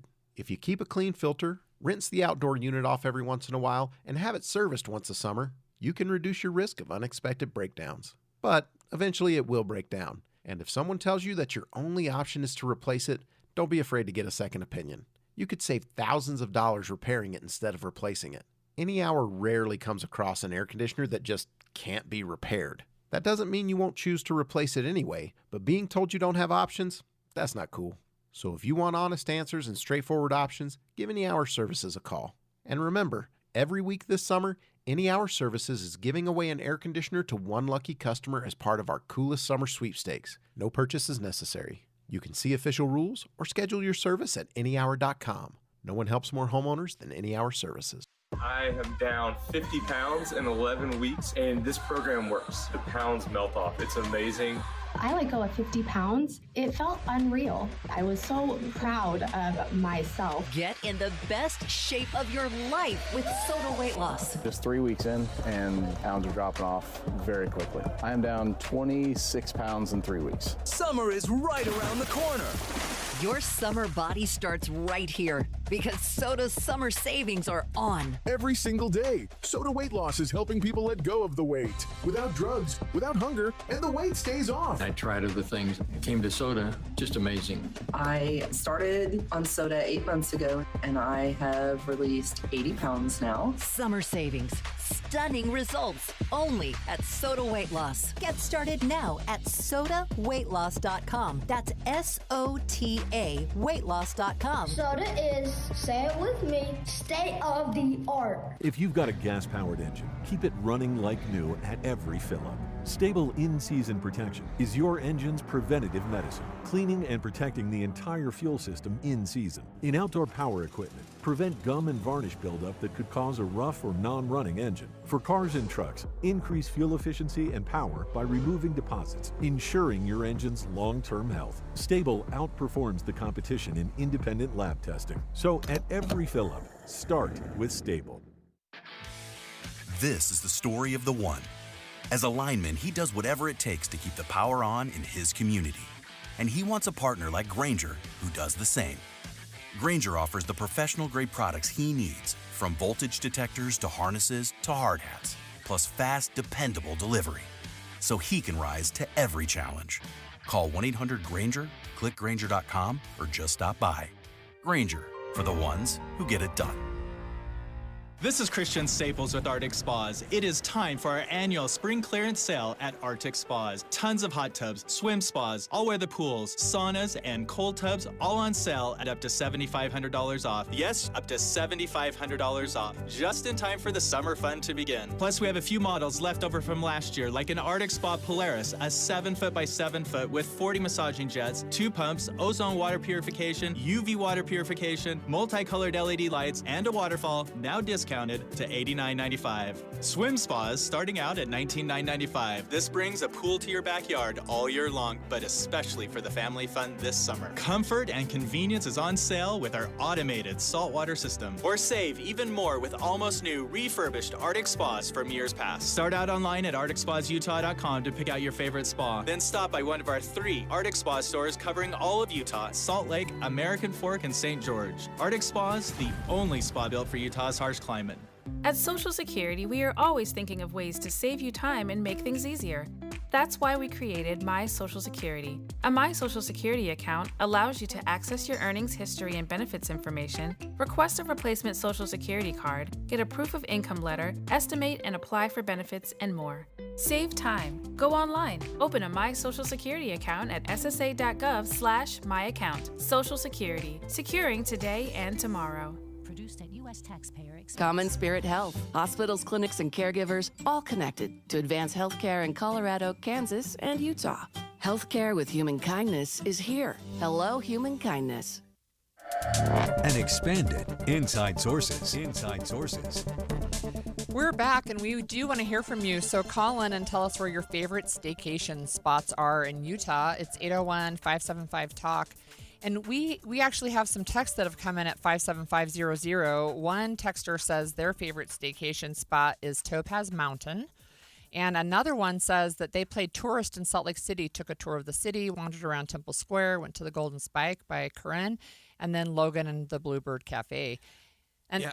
A lot of other interesting ones. Play in Park City for the day. Take the tram up to the top of the mountain. Enjoy the view. Hike, zip line down, slide down. Check out the Olympic Park freestyle. I mean, Park City's got a lot to do. Cache Valley, Logan area. Check out the historical sites. Go on a hike in Logan Canyon. Willow Park Zoo. I didn't know that Cache Valley had a zoo. And another one is the zoo. Hogle Zoo is getting a lot of love as a place to go for a staycation. I haven't been there for a while, but it's a place where, because I don't have any kids, but it's a place to take the grandkids. Like you say, tour around Salt Lake, the Golden Spike up by Corinne. Logan keeps coming up. Of course, I love Logan area. Bear Lake, go up there for a day and play in the water. You've got a beach, right? Right. Rent a kayak, go play, have a bike ride, have one of those raspberry shakes. You got to have a raspberry shake if you go up to that area. One of the things that our family did a few years ago, we decided we were going to be tourists in Utah because it feels like when you stay in Utah or wherever it is you live, people will come to your spot to check things out, but you don't ever do it because, it's right there. And, I'm 5 minutes from the mouth of American Fork Canyon. And I do go up there, but there have been years where I haven't even set foot in the canyon for an entire year. So we decided we were going to do some things. We loaded up the kids that were at home, and they were all day trips. So one of the places we went was down to look at the Topaz internment camp, the Japanese internment camp. There's a museum, and then there's a site, and it's down kind of outside of Delta. We had an opportunity to do that. We went to Cove Fort, free, right? These are free except for the gas to drive down there. But we did some of those things, and I had lived in Utah at that point for probably 35 years maybe, and had never set foot in one of the national parks. Wow. So now I've been to 2. Yay. But those types of things, right? Now, there are splash pads now that are so fun. It doesn't even cost anything. You can go to a splash pad at your city's park, or let your kids or grandkids play on the playground. I don't know what a splash pad is, but I'm going to look it up. It's wet. It's water, right? It's let the thinking. kids play with water, but it's not actual swimming. Holly, I'm very lucky. We live in Eden, up in the Ogden Valley. I mean, people go there. It's a destination. It is. And you've got the Causey Reservoir up the hill. You've got Pineview Reservoir down the corner. You can go up to any of 3 ski resorts. They're all within driving distance for a day. And not that you would ski this time of year, but they're beautiful to hike in. Right. Mountain biking up there is incredible. I mean, the Ogden Valley, to me, is a dream. The commute every day isn't exactly a dream, but once you're there and once you're part of it, it is. We're hearing from people that St. George, the Grand Rafael Swell, all that is great. We do have a caller. Let's get to this caller right now. Hi, Laura from Saratoga Springs. Where do you go for a staycation? Yeah, so 2 years ago, our family family decided we wanted to make a goal to go to all of the Utah state parks. And there's 46 of them. So we tried to do it within the whole year. And it was so eye-opening to, like, how many amazing things we have in our state. And so I'm putting my foot out there for going to all the Utah state parks because there are so many amazing different ones that, like, I didn't even know about. That's incredible. We often think about the ones that are, like, reservoirs, but there's a lot that are, like, yes, there's a lot that are reservoirs, but there's also a lot that are just beautiful places to go. Wow. Yeah, Do you have a favorite? I read an article recently about state parks that are so beautiful that they could be national parks, and one of them was here in Utah, nationally. And I suppose you've been there. If you've been to all of them, it was Snows Canyon down in the St. George area that they said it sort of rivals any national park. Any favorites? What was your favorite? Snow Canyon's really pretty, but I want to say my favorite is actually Kodachrome. It's like 30 minutes from Bryce, so you can hit Kodachrome, and then you can go over to Bryce Canyon, too, and it was such a pretty place to go, and they've got some trails that are a little bit more hard, but they've also got some trails that are really easy, so it's something that, like, just about anybody could go and do. That's awesome. Hey, have you made plans to go to the brand new state park? It's the Utah Raptor Park. We are actually headed down to Dead Horse Point this weekend, and we might stop by there. Okay. Because it's on the... Good That's for you. awesome. Thanks for joining us. Thank you for joining us. We're also hearing about Duck Creek Village, Palisades Park, and I don't know. I'm embarrassed. I'm not quite sure where that is. I don't know either. We need to do more Needles staycationing. Outpost Project Expedition. Lots of fun area. Of course, Goblin Valley. I mean, Utah, if you're going to stay, you've got to stay. We have another caller. It's Douglas. Where do you like to go? I just have a suggestion for those who want to stick around Utah. Every city has their own celebration that they have during the summer, and so almost every weekend there's a different celebration in a different city. Yeah, so that's just right. Go to those. Another suggestion is go onto the city's website, and a lot of those have activities that are free that are being done during the summer, especially on the weekends. I know Santa Clara and Payson do, and there's some pretty good activities that don't cost you anything. Yeah, that's really a great suggestion. Thanks for calling in with those. Summer, right. Yeah. If you look up, almost every city, that's right. Certainly, almost every county has their, peach days or Pleasant Grove have Strawberry Days. It's the longest lasting right. one in the state of Utah. Right. And they're a lot of fun if you get up there for that, because there's almost always a parade, and kids love parades. My kids the used to candy. Just love... If you toss the candy, it's right, better. Right. I knew that when I was running for office. I used to go to a lot of parades. Those were not staycations by any means, but they were a lot of fun. We're learning. Somebody just told me Duck Creek is up by. In the Cedar City area, so I'm learning more. I've been around the state. Trust me, people, I've been around the state, but I'm learning more and more where that is. I need somebody to tell me where Palisades is before we finish this segment. A couple of others. Emily posts this. She goes, "We live on a limited budget. I'm a teacher. My husband is a bakery owner, apparently, and I'm paraphrasing here.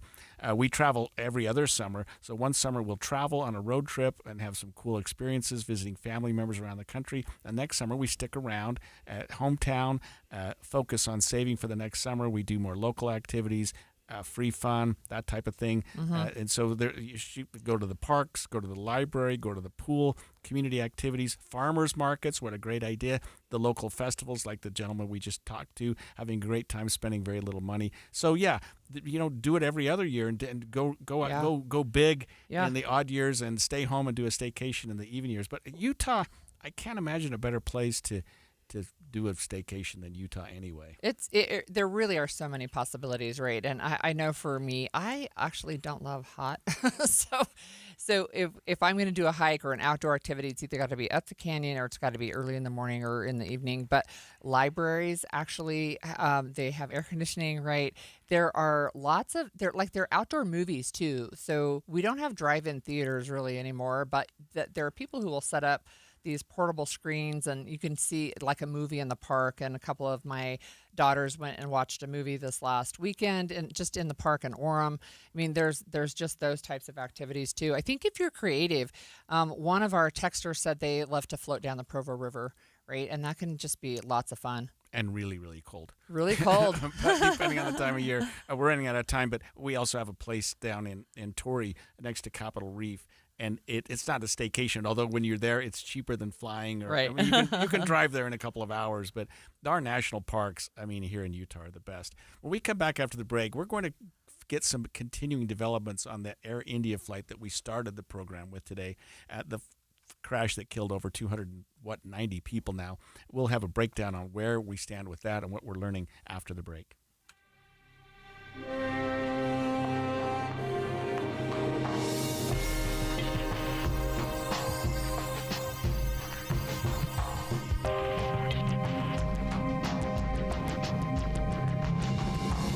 KSL FM Midvale. KSL Salt Lake City. From the KSL Common Spirit Health Studios, this is KSL News Radio. Utah's news, traffic, and weather station.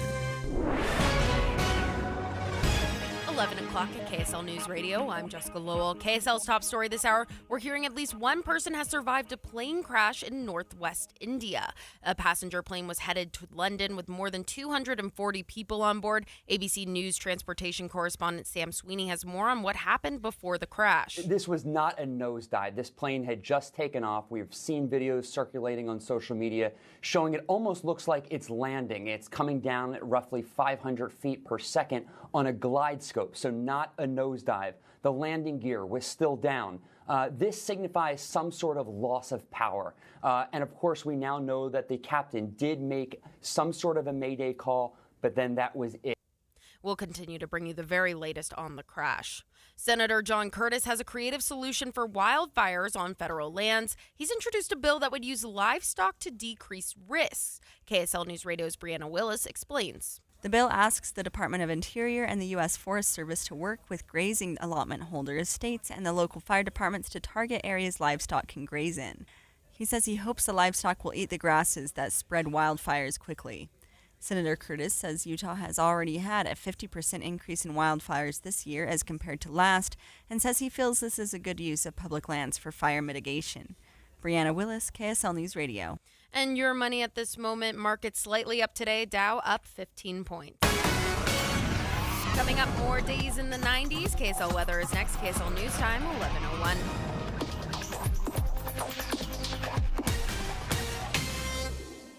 The sources where we get our news matters. When you listen to Utah's Morning News, we want you to feel the stories are important to you and trustworthy. This is Amanda Dixon. And I'm Andy Farnsworth. Join us weekday mornings on KSL News Radio. Do you have 3 ex-wives and your current trophy wife wants a life insurance policy 3 times the size of the policies you had to purchase for your previous mistakes? If so, you need to call Big Lou at Term Provider, 800-471-9773. Big Lou is intimately familiar with your problems, and if you're 50 or 60 years old and in reasonably good health, a $1 million policy should only cost about $100 to $200 per month. Big Lou may have a solution for your previous policies as well. You may even save enough money to lighten the load on your new $1 million policy. Remember, call Big Lou. He's like you, except he's only on number 2. Call Term Provider at 800-471-9773. 800-471-9773. For $1 million in term life insurance that you can live with, call Big Lou at 800-471-9773 or biglou.com. That's 800-471-9773 or biglou.com.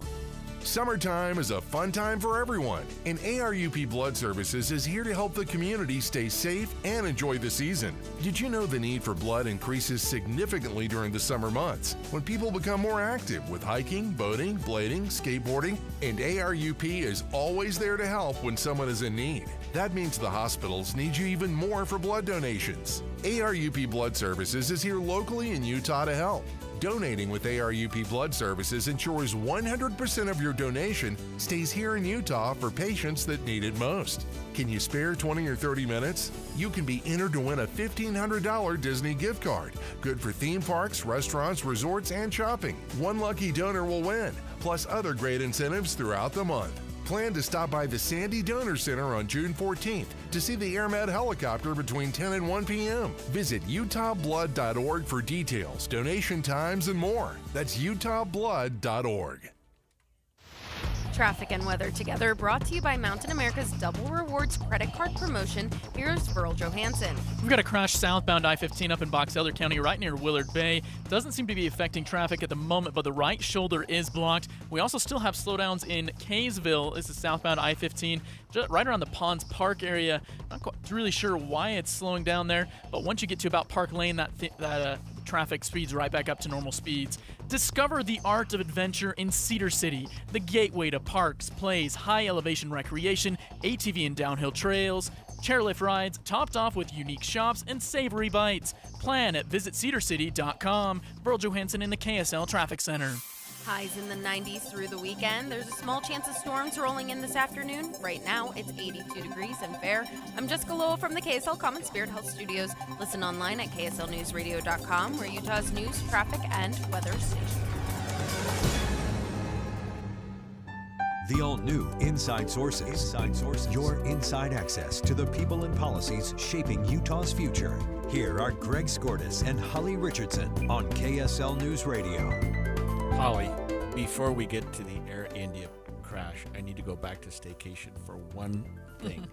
There was a study done by Hub, whatever it's called, and they said that Hub Wallet, or Wallet Hub, I knew I had a hub in there, of the best cities for a staycation in the country, Salt Lake City is number 8. So we got to do a shout out to Salt Lake City. Let's go down to India, because we're learning more and more about this plane crash. And to set our listeners up to speed on this, at 1:38 p.m. local time in India, a Boeing 787 Dreamliner carrying 242 passengers and crew crashed just 3 miles outside the airport, killing almost all of the individuals involved. And we're hearing that there were 169 Indian residents and 53 British citizens who were on that. It was flying to London, I think.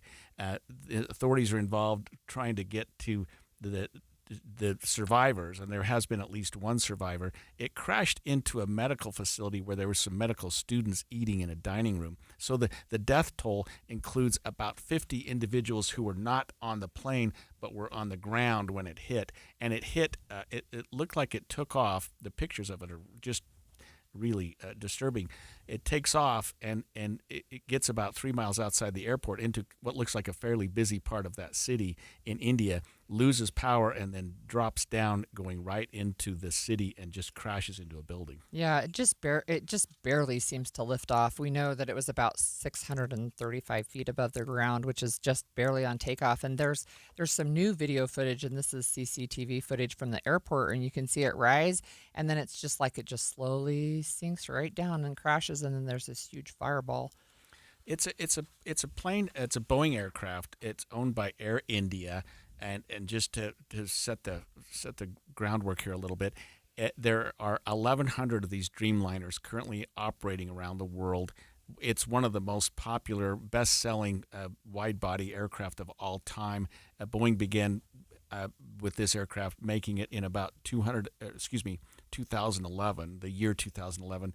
Over 1 billion passengers have been on these jets over the years, and this is the first wreck with fatalities that aircraft has ever suffered. So it's not like an unsafe aircraft, and obviously something's going to be looked at here. But it almost appears, Holly, that as it takes off, it just sort of loses power, and no one can figure out what happened. Yeah, and that'll come out after the investigation, and it's basically all hands on deck, right? So we know we have the Indian government, the British government, our government.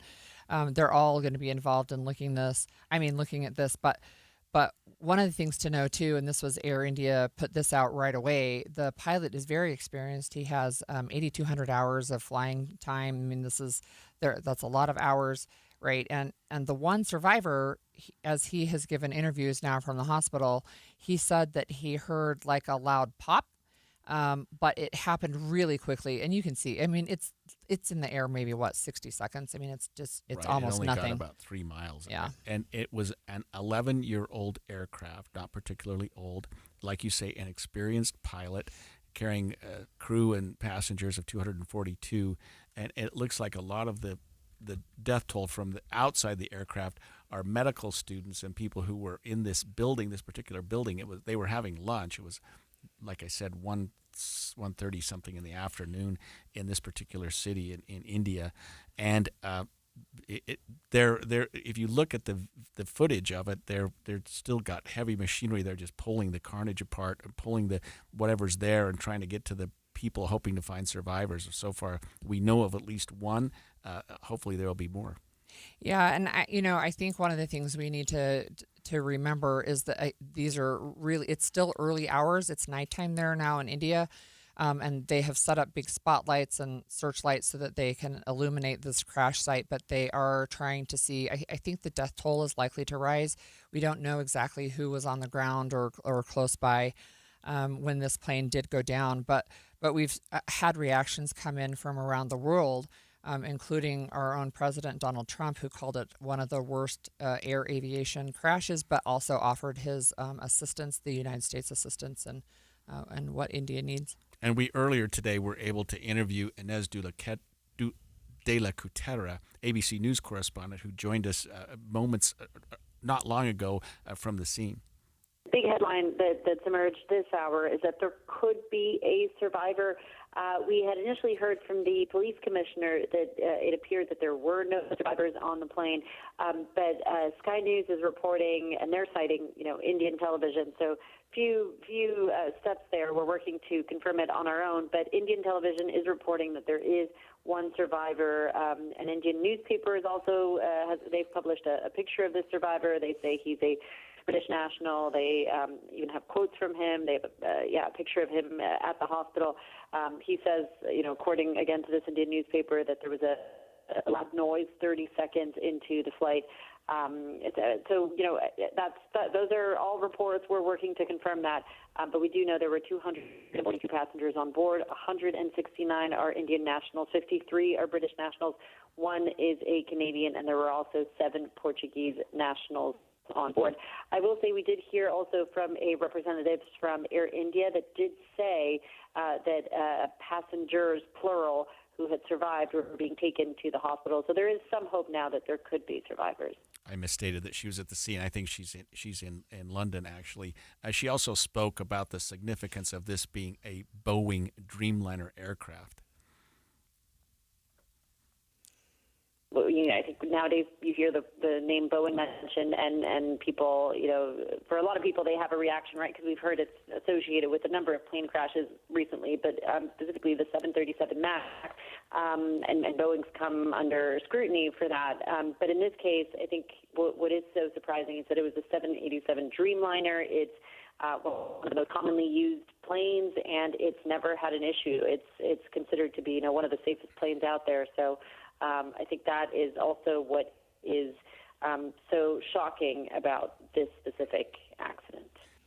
I think as we talk about this breaking news, and it's a developing story, and we'll hear more and more as time goes on. But we're starting to see at least some reactions on social media talking about some of the victims of this flight. The entire families, right, were on the flight headed to London, and I've seen at least 2 families where it was husband, wife, and 1 child. This is husband, wife, and 3 children, and all of them are gone, right? So for the families that they leave behind, it's just really horribly traumatic. Yeah, and in terms of the investigation, we are being told that there is a British crew. Of course, this was headed to London that is going to the scene for investigation. Of course, Indian authorities, this was a jet owned and operated by Air India. That's right. And U.S. authorities, because it was a Boeing, let's face it, jet that built here in the United States, I'm assuming.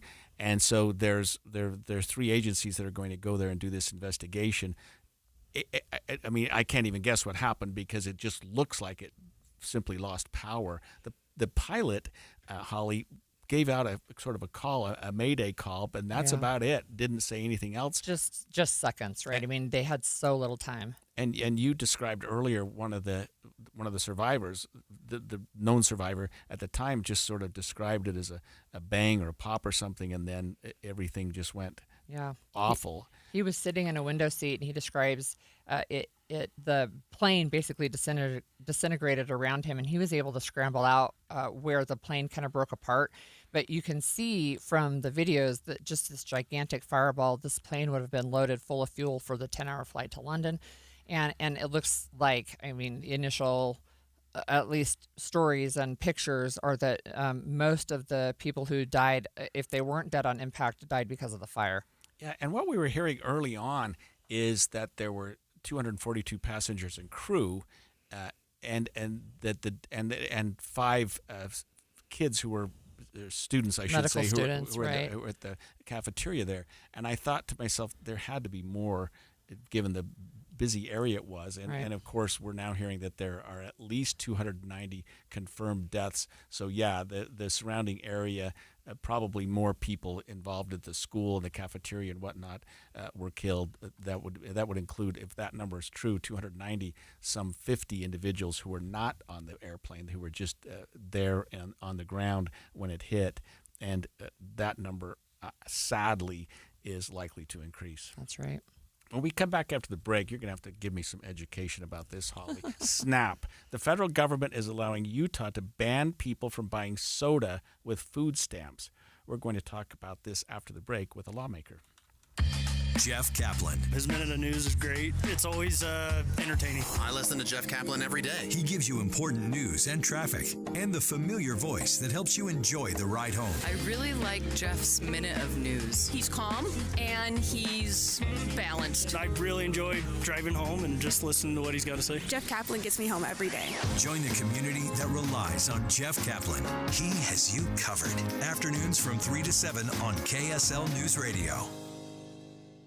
Imagine waking up every morning with a smile you're proud of. No more hiding, no more pain. Stubbs Dental Implant Center, Utah's Best of State winner for 3 years in a row, has helped thousands of people ditch the dentures and say goodbye to missing or broken teeth.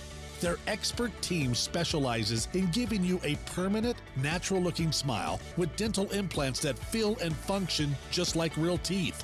With over 2,000 5-star Google reviews, their patients say it best. Dental implants gave me my life back. I feel confident again. I feel like I can be myself. There was no way I was getting dentures. Getting dental implants from Stubbs Dental has been the best decision of my life. Let the expert team at Stubbs Dental help you take the first step to changing your life with dental implants. Schedule your complimentary consultation today, a $350 value, absolutely free. Visit StubbsDental.com today. That's StubbsDental.com. StubbsDental.com. It's Jeff Jr. from Trajan Wealth, and I've got something important to talk to you about, your 401k. If you have changed jobs, there are 2 very important considerations. You don't want to leave your 401k behind, and you don't want to roll it over into your new company plan without consulting Trajan Wealth first. 401ks will often have limited investments or age-based options. Since companies have to make choices to suit all employees, they may not be suited to you, which could cost you fees and money. When you roll over your 401k into an IRA, you not only keep your money growing tax deferred, but you also gain access to a world of investment options specifically designed for you. Trajan Wealth and our fiduciary advisors have helped thousands, and we can do the same for you. Call Trajan today at 801-899-7600. 801-899-7600. Advisory services offered through Trajan Wealth LLC, an SEC-registered investment advisor. Tim Hughes back again with Greg and Mike at Replenish Landscape Garden Products. It's that time of year when you're looking to make a change in your landscaping, and maybe you're tired of some of those areas that you just end up pulling a lot of weeds out of this time of year. Greg, you've got a lot of answers for that in the form of rocks and bark and so many other things. That's right. We carry 22 different varieties in our bins here, and they're available to be picked up, or we can deliver them to you. Mike, there's a reason why professional landscapers and even school districts and others use your products. Yeah, it's a great proven material. We get a lot of school districts and municipalities that use it as well, and landscapers. You still have those playground chips too? We do. You're going to find it all right here in Murray at 4660 South 200 West. And remember, you can drive right in and pick it up yourself, or have it delivered right to your home. Call them at 801-262-5142 or go online at replenishcompost.com. Remember, Replenish. It's good stuff. Thinking about retirement? Make sure a My Social Security account is a part of your plan. A My Social Security account gives you secure access to your personal earnings history and benefit status.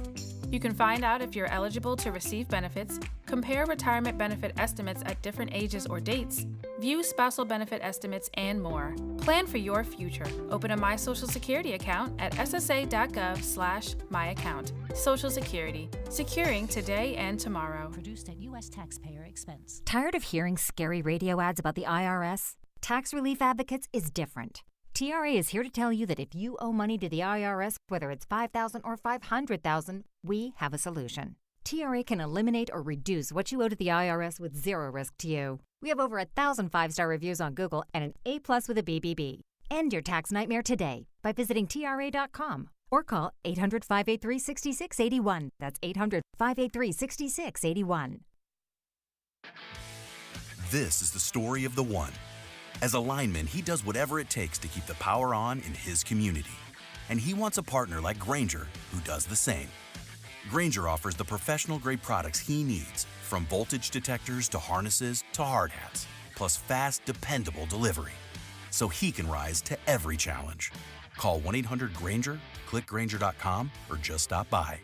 Grainger, for the ones who get it done. The new Inside Sources.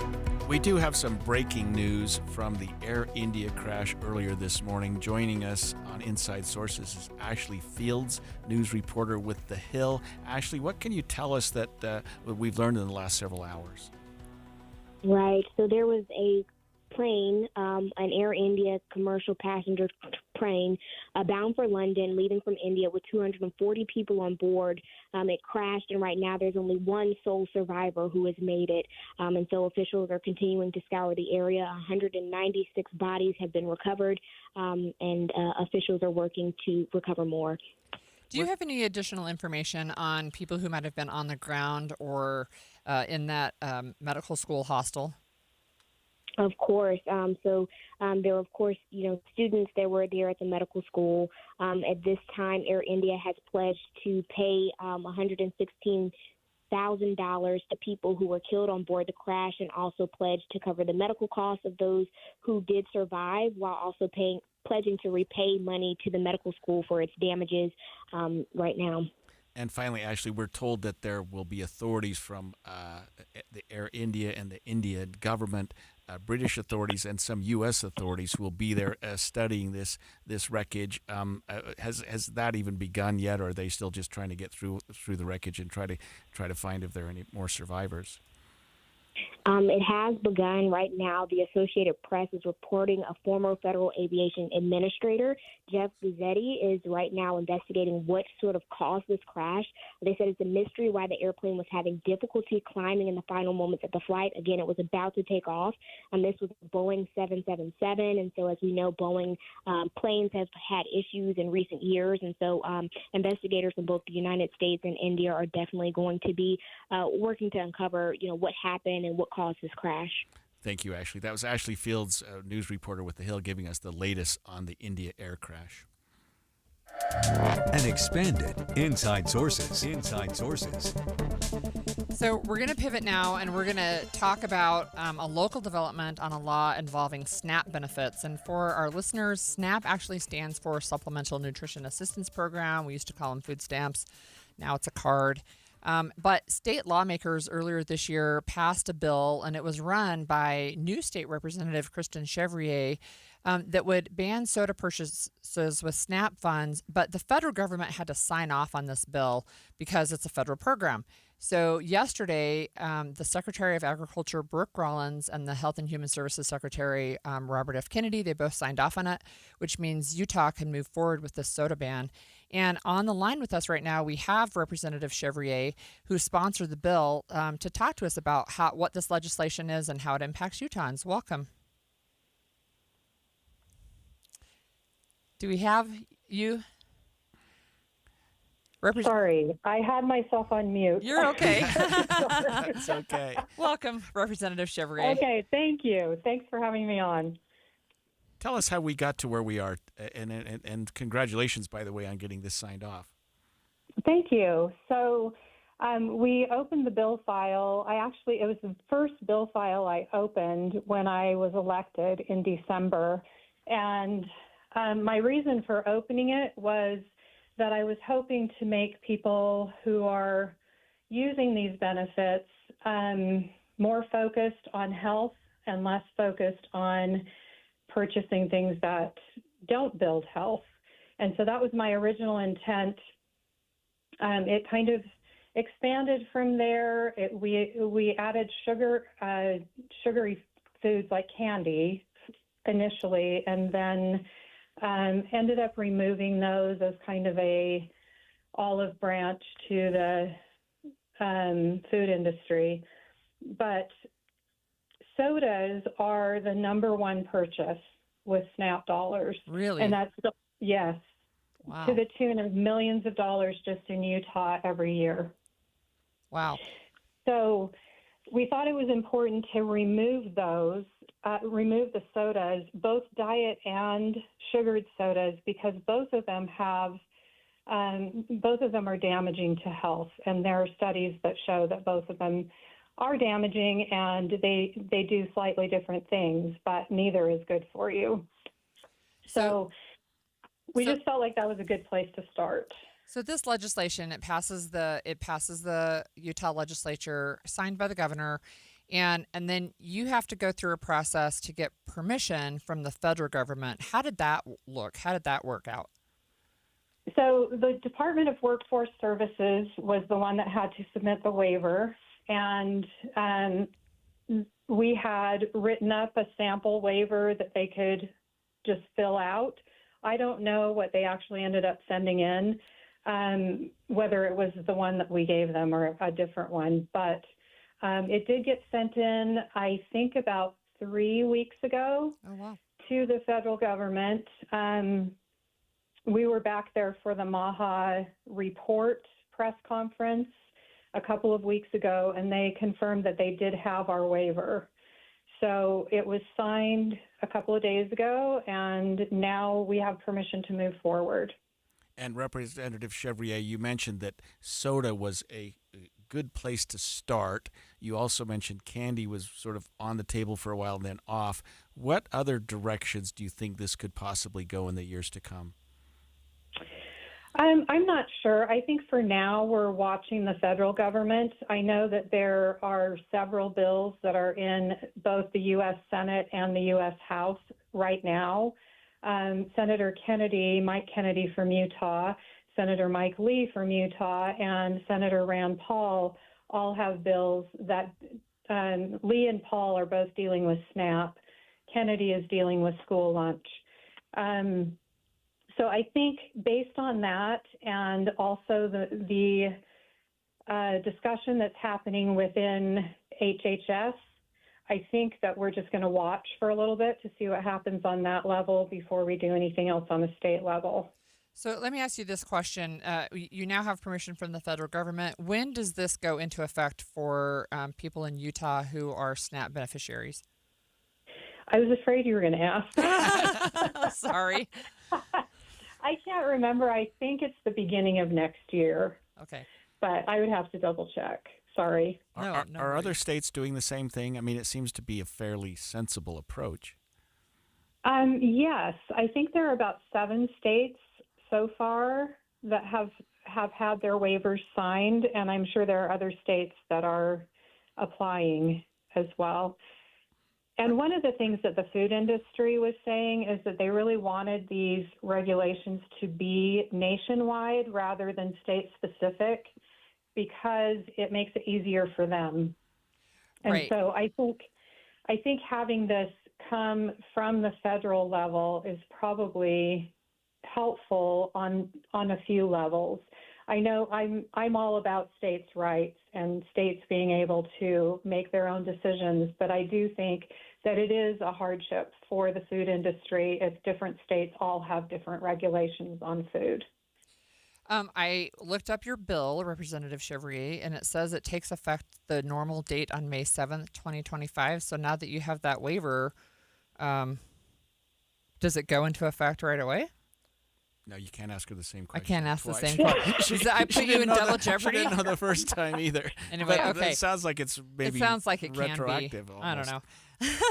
I did read somewhere that it would go into effect January 1st, 2026, and I don't know if that was something the Department of Workforce Services decided after having submitted the waiver. I'll have to double check on that. Okay. Okay, so one final question while we still have you. Have you talked to people that this impacts, people who are using SNAP benefits? How do they feel about this? So I've had mixed responses from people. There are some parents who have contacted me and said that they can't afford to get juice for their kids, and so they like to get them soda.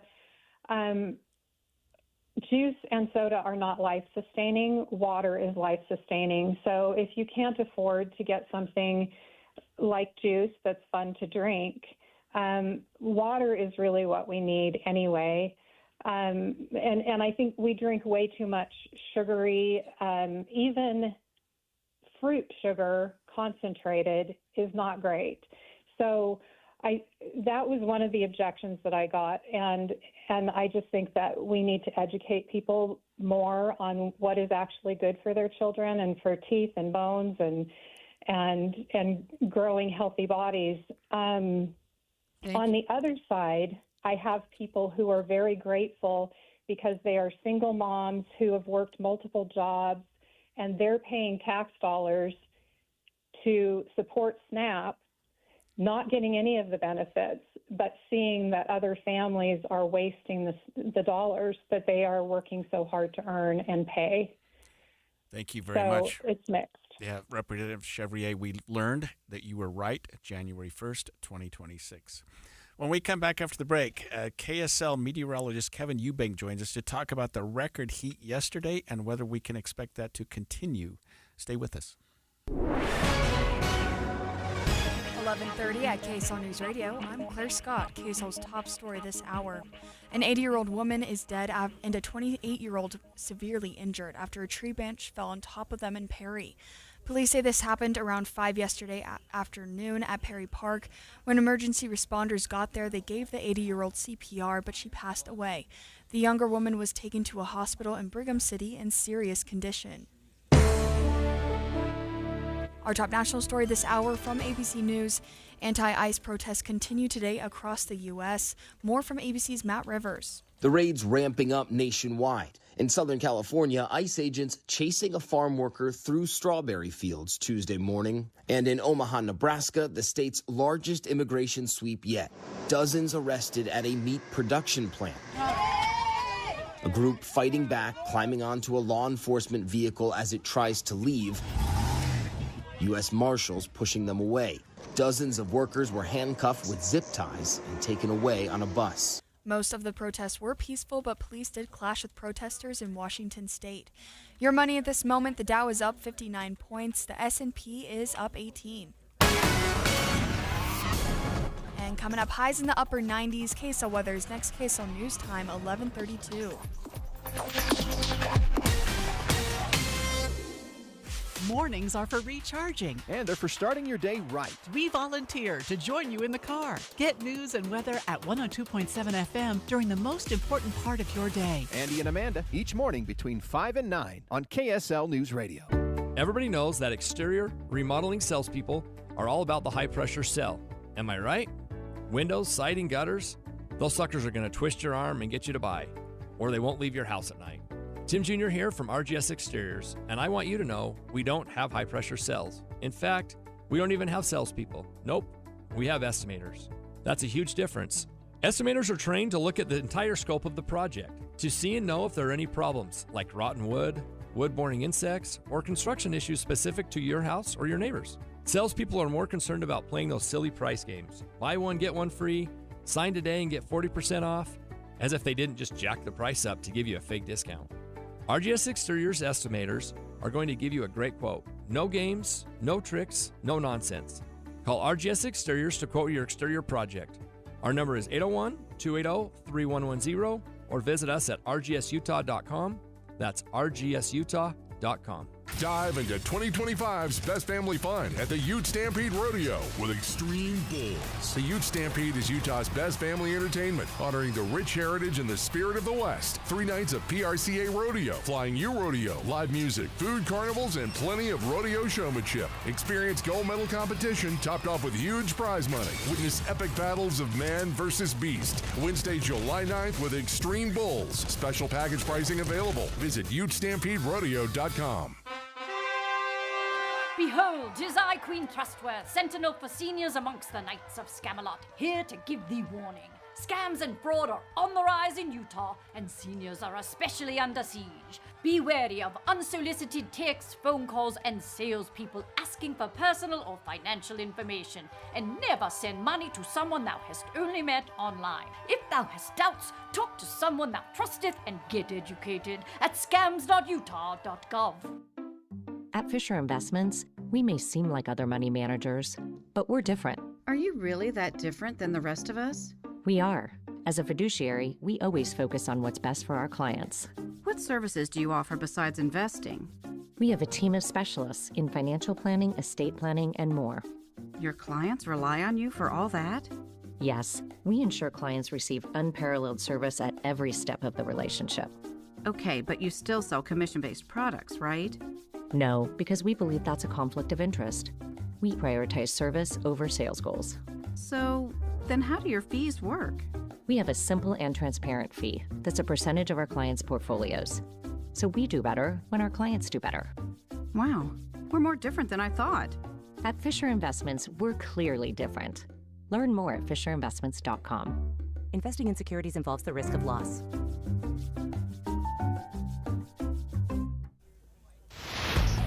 Traffic and weather together, brought to you by Mountain America's Double Rewards credit card promotion. Here's Ricky Meese. Crews are still working to clear a small accident along I-15 in Box Elder County. It's out of traffic on the shoulder. In the Willard Bay area, you're not going to see any slowdowns. You will see slowdowns, though, southbound I-15 in Davis County through the construction zone, Kaysville to Farmington. The Good Feet store, supporting you with comfort no matter what the day brings. Find the location nearest you at goodfeet.com. Ricky Meese in the KSL Traffic Center. A high of 94 today, 95 tomorrow. Temps keep rising after that with a high 90s through the weekend before a bit of breeze moves in on Monday. Right now it is 84 and fair. I'm Claire Scott from the KSL Common Spirit Health Studios. Listen online at kslnewsradio.com. We're Utah's news, traffic, and weather station. The all-new Inside Sources. Your inside access to the people and policies shaping Utah's future. Here are Greg Skordas and Holly Richardson on KSL News Radio. I think I just heard Claire say it's 85 and we're expecting a high of 95 today. Is that what you heard? Yeah. Something like that? Hot. Kevin Eubank, KSL meteorologist. What's going on? Greg and Holly, how are you today? We're So doing good. well. We're inside where it's air conditioned, but we're looking at the outside, and we've got to get out there eventually today. Yes, it's also true. You know what? It's interesting. Our temperatures have been running a little bit more like the first to middle of July than June. So we are extra hot. Our average this time of the year is 82, 83 degrees. Wow. And we're running 10 to 15 degrees above that. So it's definitely hot. Everyone's feeling it. And you're lucky, right? We work inside and in air conditioned. There's a lot of folks that are outside working in this heat and really struggling. That's right. Can I ask you, what is your anticipation then for the rest of the summer? Are we going to see that we're going to run this hot all summer? You know what? It's actually not a really good indication. As we go back and look at history and climate, an early hot summer doesn't always mean a prolonged hot summer or a record summer. It just means that it's hot right now because of the conditions. So yesterday, Salt Lake City hit 98 degrees, and that tied a record that's been around since 1918. So it's been over 100 years since we've been that hot on that date. But interestingly enough, that 98 is actually one of the lower records for the first part of June. So when you look at the next week, all of the records are above 100 degrees. Wow. So and they only go back a couple of years, 2021, 2022. In fact, on Father's Day, the record is 107, which ties the all-time hottest temperature in Salt Lake, and we're forecasting a high of 98. So definitely hot, just not record hot. Yeah, I was gonna ask you, Kevin, about this weekend. Sunday is Father's Day. Saturday is my day to recreate. Are we going to have just a fairly hot weekend? Not record, but high 90s weekend? That's right. It's going to be 94 to 98 degrees today all the way through Monday of next week. There will be a little reprieve. Tuesday, Wednesday, we dip back into the upper 80s and low 90s. But by the end of next week, we're right back into the low to mid 90s. So no real relief coming, at least in the next 10 to 14 days. The hot, dry pattern, it'd be nice if we could get some rain, but it doesn't look like we're going to get any of that either. So it's hot, it's dry, and it's going to stay that way all the way, looks like, through the middle to end of June. Yeah, I was just going to ask you that, Kevin. You don't expect water either throughout the rest of the month? No, and what happens is this gets progressively worse for us because it's drying out all of those spring fuels. So every day we get in these 90s, it becomes drier and drier and drier, earlier and earlier and earlier. So we're more susceptible to sparks from chains or trailers on the roads. And it's a dangerous recipe here. So it's one of those things that we really need to be careful. The humidity's super low, temperatures are really high, and the fire danger just elevates every single day as we head through a pattern like this. Yeah. Thank you, Kevin. I guess if you're going to get out this weekend, Holly, get early in the morning or late at night. And if you're avoid wimpy the like heat. me. We're also lucky to be joined this morning by Lucas Turkington, Ranger with the Department of Natural Resources Division of Law Enforcement. Ranger Turkington, as we approach the summer and things start heating up, what tips do you have for people? It seems like every year we have people that get out, they start hiking, they don't have enough water, or they underestimate not what the heat right. can do. Yeah. What can you tell people, especially given what Kevin Eubank just told us about the heat wave that we're about to suffer? Yeah, Greg, Holly, nice to be here. Thanks for having me. There are a few things that we can do to help prepare, have a successful and safe hike in the heat.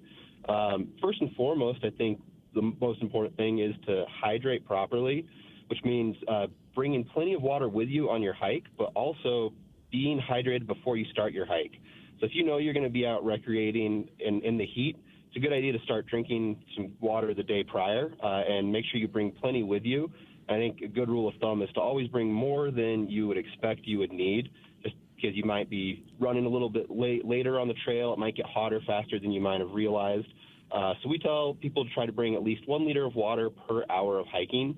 And along with that, bring some electrolytes too. So those little electrolyte pouches you can add to a bottle of water will really help you replenish your salts and minerals. That's probably the biggest thing, is just to make sure you have plenty of water. And again, always plan on having more water than you think you might need, because it does tend to go faster than you might expect. Secondly, make sure you're wearing the appropriate clothing. Lightweight clothing, light-colored, loose-fitting, that's going to let your skin breathe and have your sweat evaporate is going to go a long ways in keeping you cool and protected while you're hiking, as well as just wearing proper headwear. A wide-brim hat's going to help, and then sunscreen if you are in a short-sleeve shirt or have any skin exposed. Obviously, you want to keep that protected. And like you just said, you want to try to time your time outside properly to avoid that peak heat in the middle of the day. So early starts or late starts, and just kind of keep an eye on that forecast, like you guys just talked about, that it is going to be hot in the middle of the day, so that early morning hikes or late evening hikes are going to be your best option. Try to avoid hiking between 10 a.m. and 4 p.m. generally is when we're going to have that peak heat. And then know the signs and symptoms of heat illness. So whether it's heat exhaustion or heat stroke, just know that what to look out for if you have heavy sweating, weakness, dizziness, nausea, headache, anything like that happens. You want to probably find some shade, rest, rehydrate, and if it continues to get worse, that could be a medical emergency. So make sure you have the ability to call for help. And along that same line, it's a great idea to use the buddy system. I think it's always more enjoyable, for me at least, to be hiking with a friend. That way you have someone that can go for help if something was to escalate, or you're able to have somebody help you right there. And then know your trails, plan your route, choose ones that are going to have plenty of shade, maybe some options to get in some water, depending on where you're at in the state, and be realistic about your fitness level and choose trails that you think you'll actually realistically be able to accomplish in the heat. and know that you're starting to get some of those signs of heat exhaustion, or you're noticing that your water is getting depleted a little quicker than you thought, maybe it's time to start heading back to the trailhead. Thank you so much. Those are really great tips. I have one follow-up question. Are there groups of people, I'm thinking like maybe by age, either the elderly and maybe younger, are there groups of people that are more prone to these problems than the heat? I think that's definitely a possibility. In my experience, I've seen people from all walks of life, all ages, all abilities that have experienced some heat issues. Even the most prepared, most fit person sometimes just gets caught in a bad situation and can still be at risk of these. But yes, I think that if someone who is probably elderly or the extremely young children might be more at risk. So you want to keep a close eye on those age groups as well. And Ranger Turkington, I have a confession, because I was in your part of the state a couple of years ago, several years ago. You're in the Moab area. I was riding my mountain bike with my son. We got on the Porcupine Rim Trail, and we ran out of water about halfway through it. And just for our listeners' benefit, there aren't drinking fountains out there on some of those trails, are there? If you're once you're low on water, you gotta figure something out pretty quickly, right? Absolutely, yeah. You hit it right on the head there. There are not a whole lot of options for water that you don't bring yourself. So, like I said, make sure you're keeping an eye on your water consumption. And if you start to notice that you're going through it a little bit quicker than you thought, if you have the ability to maybe head back to the trailhead, that's a good option. But like for your example on Porcupine Rim Trail, there's only one way down. Maybe try to get there as quick as you can, but without overexerting yourself, and realize that if you do get into a situation where you're going to be out in the heat, exposed without water, it might be time to call for help, and we're happy to come help in those situations. I've noticed that as well. You guys are wonderful. Thanks for your good work, and thanks for joining us this morning. Thanks for having me. If we come back, as we round out the show, we're going to talk about something really important here. Should pets sleep in your bed? I have a quick answer to that one, but we're going to also get to Holly's fun fact of the day. We'll be right back. I am down 50 pounds in 11 weeks, and this program works. The pounds melt off. It's amazing. I let go of 50 pounds. It felt unreal. I was so proud of myself. Get in the best shape of your life with Soda Weight Loss. Just 3 weeks in, and pounds are dropping off very quickly. I am down 26 pounds in 3 weeks. Summer is right around the corner. Your summer body starts right here, because Soda's summer savings are on. Every single day, Soda Weight Loss is helping people let go of the weight without drugs, without hunger, and the weight stays off. I tried other things, came to soda, just amazing. I started on soda 8 months ago, and I have released 80 pounds now. Summer savings, stunning results, only at Soda Weight Loss. Get started now at sodaweightloss.com. That's SOTA weightloss.com. Soda is, say it with me, state of the art. KSL offers the best daily newsletter in the state. It's the 3 things you need to know. Every weekday, we deliver quality and relevant content to your inbox. No ads, no spam, just the 3 things you need to know to be informed about the world around you. Subscribe today. Visit KSLNewsRadio.com or text the word inbox to 57500. That's inbox to 57500. This is the story of the one. As a lineman, he does whatever it takes to keep the power on in his community. And he wants a partner like Grainger who does the same. Grainger offers the professional-grade products he needs, from voltage detectors to harnesses to hard hats, plus fast, dependable delivery, so he can rise to every challenge. Call 1-800-GRAINGER, click Grainger.com, or just stop by. Grainger, for the ones who get it done. This is the story of the one. As a safety manager at a manufacturing plant, he does everything he can to keep his coworkers safe. From finding ways to reduce risks to keeping safety supplies in stock. And for that, he relies on Grainger. Grainger offers a broad range of quality products and next-day delivery, so he can always play it safe. Call 1-800-GRAINGER, click Grainger.com, or just stop by. Grainger, for the ones who get it done. This is Derek Miller speaking on business. Utah is home to several organizations focused on education and workforce development. One is Nightingale Education Group, a U.S.-accredited nursing workforce developer based in Salt Lake City, working to close health equity gaps. Chief Executive Officer Mikkel Schneider joins us with more. Since its inception in 2012, Nightingale Education Group has worked to build a unique management philosophy and frameworks based on principles from respected organizational thought leaders, including Dr. Swarbrick's 8 Dimensions of Wellness. Paying a living wage is an essential element of our philosophy, and we announced at our 2024 conference the new company minimum wage. Our $25 an hour minimum supports our collaborators' financial wellness, allowing everyone the opportunity to develop and maintain all aspects of a healthy life while maximizing their individual impact. Now serving almost 8,000 nursing learners across the United States, our nearly 1,000-strong team uses impactful organizational frameworks in daily work.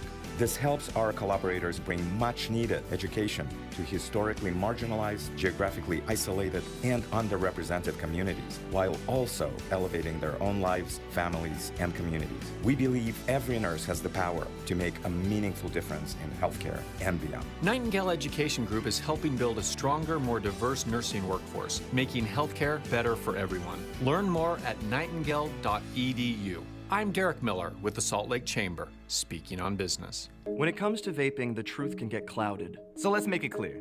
Vaping is not safe for youth. Because vaping can put microscopic particles into your lungs. And dangerous things like metals into your body. And nicotine, which can harm a person's brain development through their mid-20s. With appealing flavors, high nicotine levels, and lots of promotion on social media. Many kids think vaping is harmless, but it's not. So talk to your kids about the risks of vaping.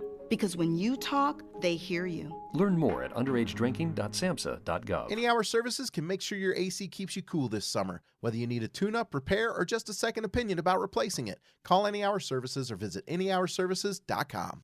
Inside Sources. Welcome back, and we have the question of the afternoon, actually morning still, and that is this: should you let pets sleep on the bed with you? A study has shown pets are good. They help people with their health. They tend to lower people's stress levels. They get them to exercise more. People feel immeasurable comfort by having their pets. But they shouldn't sleep with them because your pet's sleep cycles aren't exactly like yours, and they tend to wake up during the night and wake up the homeowner. Well, so let me tell you this funny pet story. So I have been anti-dog for years, like at least 25 years. My kids came to me. I even had one come to me. In fact, they ganged up together and they came to me with a PowerPoint presentation on why we should get a dog. And I just said no. And then we had one of our adult daughters come live with us while she and her husband were saving money to buy their first home. And they had 2 dogs. And you know what? They were actually kind of cute. They were not as bad as I thought. And so she convinced me that we should go ahead and get this little dog. He's a little Maltipoo. He's only 12 pounds. He's full grown. And so we have this little Maltipoo. We've had him for 3 years now. And so I finally break down. I say, okay, we can have a dog. And then it's like, but he is going to be crate trained. So he's crate trained. And then my daughter moves out and her other dogs go with him. And then he just cries. And then I felt bad. And then he slept on my bed. Right? The whole, he will never do this. He'll never do this. He is so spoiled. In fact, our 10-year-old said, Mom, who's your favorite child? It's Augie the dog. Oh, my story is almost as bad. I mean, I don't have any use for pets. I don't like dogs. I don't like cats. But my wife, Rebecca, said, she's working from home, but she said, it's really hard working from home all day. Do you think we could get a dog? I'm like, yeah, whatever. And I do not like pets. I do not like this dog. But we got little Ginger. And so here's how bad I am, Holly. Ginger needed a friend. Yeah. And so Rebecca Okay. said, I think the dog would do better if she had another dog. And so we got another dog, which is a complete terror of the neighborhood.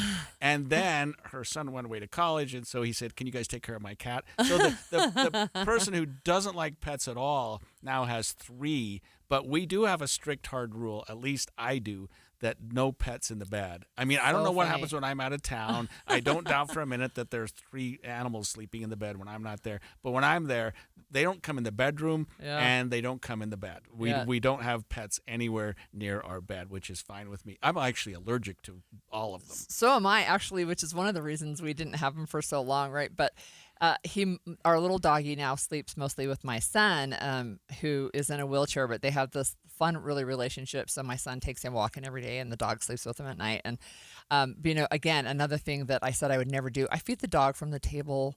I feed him table scraps. He knows to come beg for me because I'll always get... You're my kindred spirit. I mean, you don't like pets, but you got one. You're not supposed to fill from the table. I know, and I feed from the table too. And my wife looks at me. I have to wait till she turns her head. That's right. And then I'll give the dog a little whatever. Usually it's something I'm not enjoying at the moment because I kill 2 birds with 1 stone. But and it's terrible. And I've had people tell me, don't do it. Don't feed the dogs from the table. But they look at you, and so they'll sort of put their chin on your... They might starve if right, you don't and feed with them. those eyes, like, and I not that I like the dogs. We're such pushovers. Oh, you're terrible that way. That's so funny. So, we've been trying to add in Utah policy or Holly Richardson fun fact of the day, and this is a fun but a serious fact as well. So today is National Loving Day, and it sounds like it might be Valentine's Day, but it's this, I didn't know what that meant. It's this court case, right? It's the Supreme Court case from 1967. It was the Loving v. Virginia that in Virginia, interracial marriage was outlawed. And so this couple was actually able to get married in a different state. It was a black man and a white woman, and they were able to get married in a different state. But they had this court case go through. And so now we have this day, and as somebody with a multiracial family, we actually have some interracial marriages already with our kids. This is a really important deal. So this is, for me, it's a happy day. It's National Loving Day to celebrate the ability to marry a person of any race that you choose. It's hard for me to imagine as an attorney a time when that was not legal. I mean, and there was a time, and it's certainly within both of our lifetimes. Our lifetimes. But it does seem like, and I'm a parent of an interracial marriage child too, and it's a wonderful relationship. It doesn't really occur to us that right. There's anything going on other than there's 2 people that really, really like each other a lot, and you think, boy, can you imagine a law that made that illegal? You know what I mean? Yes, I can imagine. it seems so far. I mean, we're still sort of wrestling with the same-sex marriage. I don't want to go down that path, but there was a time very recently when that was not legal, right? And there's some talk about making that illegal again. Who knows where that's going? But the interracial part, it's so obvious, and so I don't know. I don't think there's any way that there's ever been a finding that says interracial marriages tend to end worse than anything else. I think really it was a sign of the times, because it used to be something where people said, well, and I think it has its roots in white supremacy, let's just be honest, that you should not marry someone who is not your same race. And I think there was a lot of that sentiment when I was growing up, right? It was really frowned upon, but at least in the environment that I was exposed to. And now we do take it for granted. And I look at a state like Hawaii. So Utah is maybe less diverse. It's getting more diverse all the time. But in Hawaii, it did not take long. It was in the 1800s when we already had, it wasn't necessarily white people coming from the mainland, although that happened, but we had a lot of people in Hawaii, for example, moving in from China and other Asian countries, and they were all intermingling, right? And just imagine how that would have impacted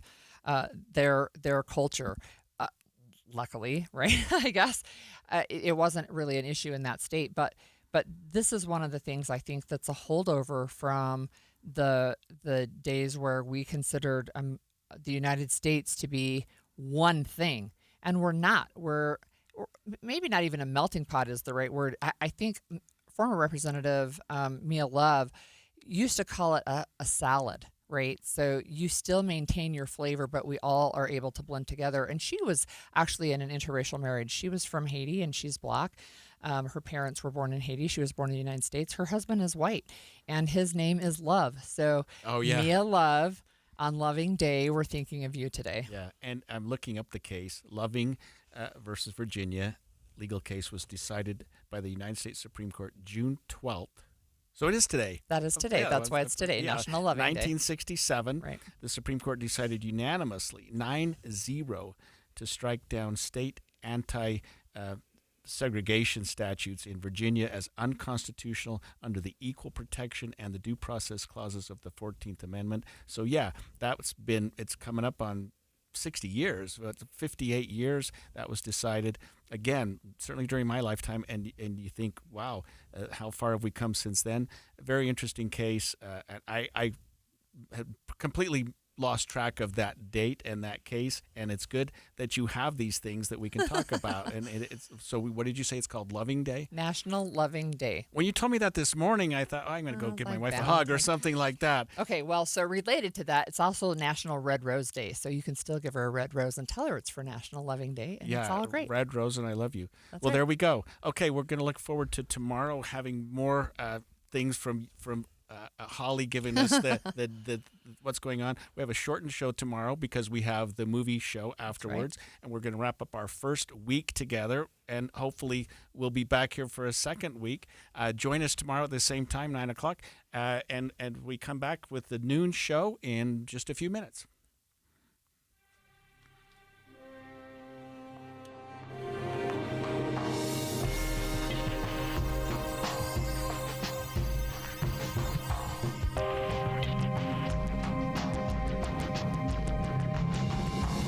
KSL FM Midvale. KSL Salt Lake City. From the KSL Common Spirit Health Studios, this is KSL News Radio. Utah's news, traffic, and weather station.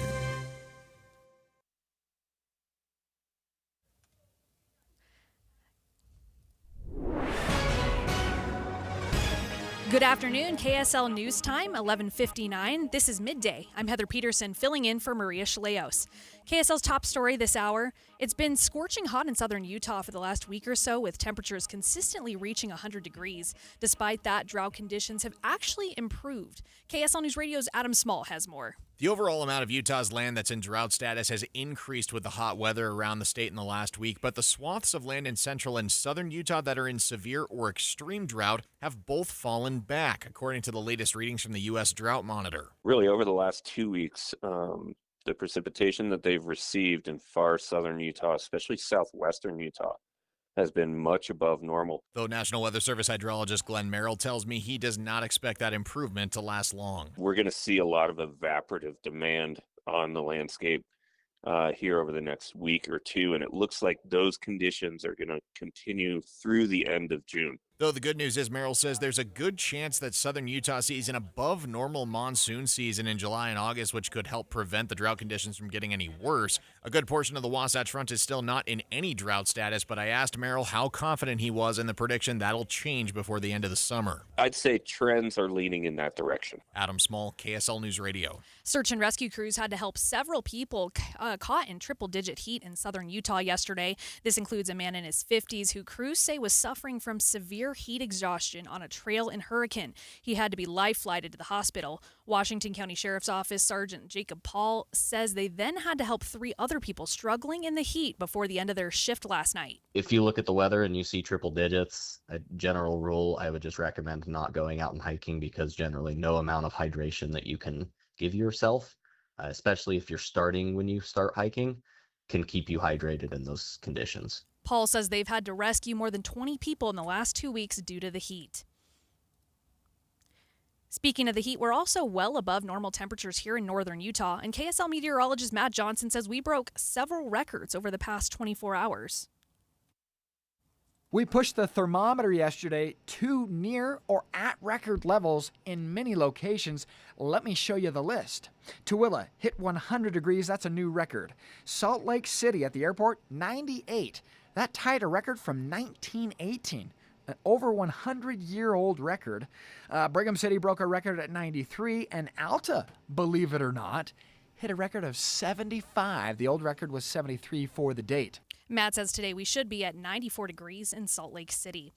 Utah Senator John Curtis has introduced a bill using livestock to decrease wildfires on federal lands. KSL News Radio's Brianna Willis reports. The bipartisan bill asks the Department of Interior and the U.S. Forest Service to work with grazing allotment holders, states, tribes, and local fire departments to create a grazing plan that will reduce the amount of fuel for fires on federal lands. Grazing allotments are generally used by farmers for their livestock, like cattle, sheep, and horses. Senator Lee says these animals may be able to reduce wildfire risk by eating grasses that burn and spread fires quickly. As part of the bill, anyone who uses strategic grazing on federal lands will be reimbursed.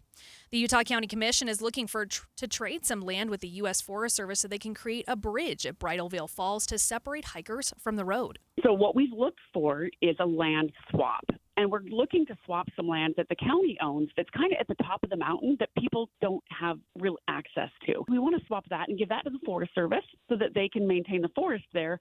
We would take the land at the bottom of the fall and we would keep it maintained and safe for visitors. Commissioner Amelia Powers Gardner tells Inside Sources that a recent survey showed this was one of the fixes hikers most wanted to see. KSL's top national stories.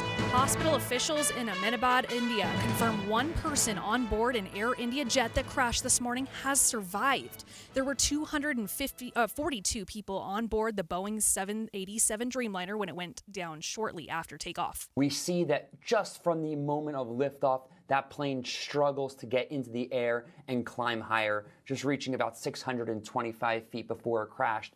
They're going to be looking at the data that was put into the computers. They're going to be looking at the engines. Was this possible fuel contamination? Everything is on the table right now. ABC's Sam Sweeney reporting. There were also people killed on the ground when the plane went down. ABC's Maggie Rulli continues our team coverage. We know it crashed almost directly into a housing unit for a local medical hospital.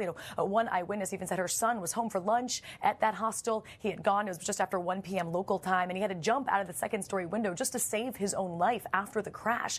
You're hearing more and more of these stories as images are pouring in, people going through the rubble, looking for survivors.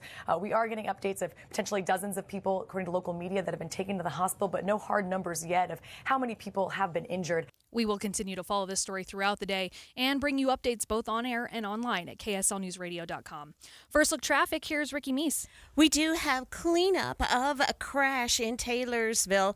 This is on the ramp from I-215's South Belt at Redwood Road. Ricky Meese in the KSL Traffic Center. KSL News Time, 12:05. A new home for Inside Sources. I'd say give us a try. My name is Greg Skordas. Hello, this is Holly Richardson. Give us that opportunity to tell you what we know and to share your thoughts with us. Inside Sources, now weekday mornings 9 to noon on KSL News Radio.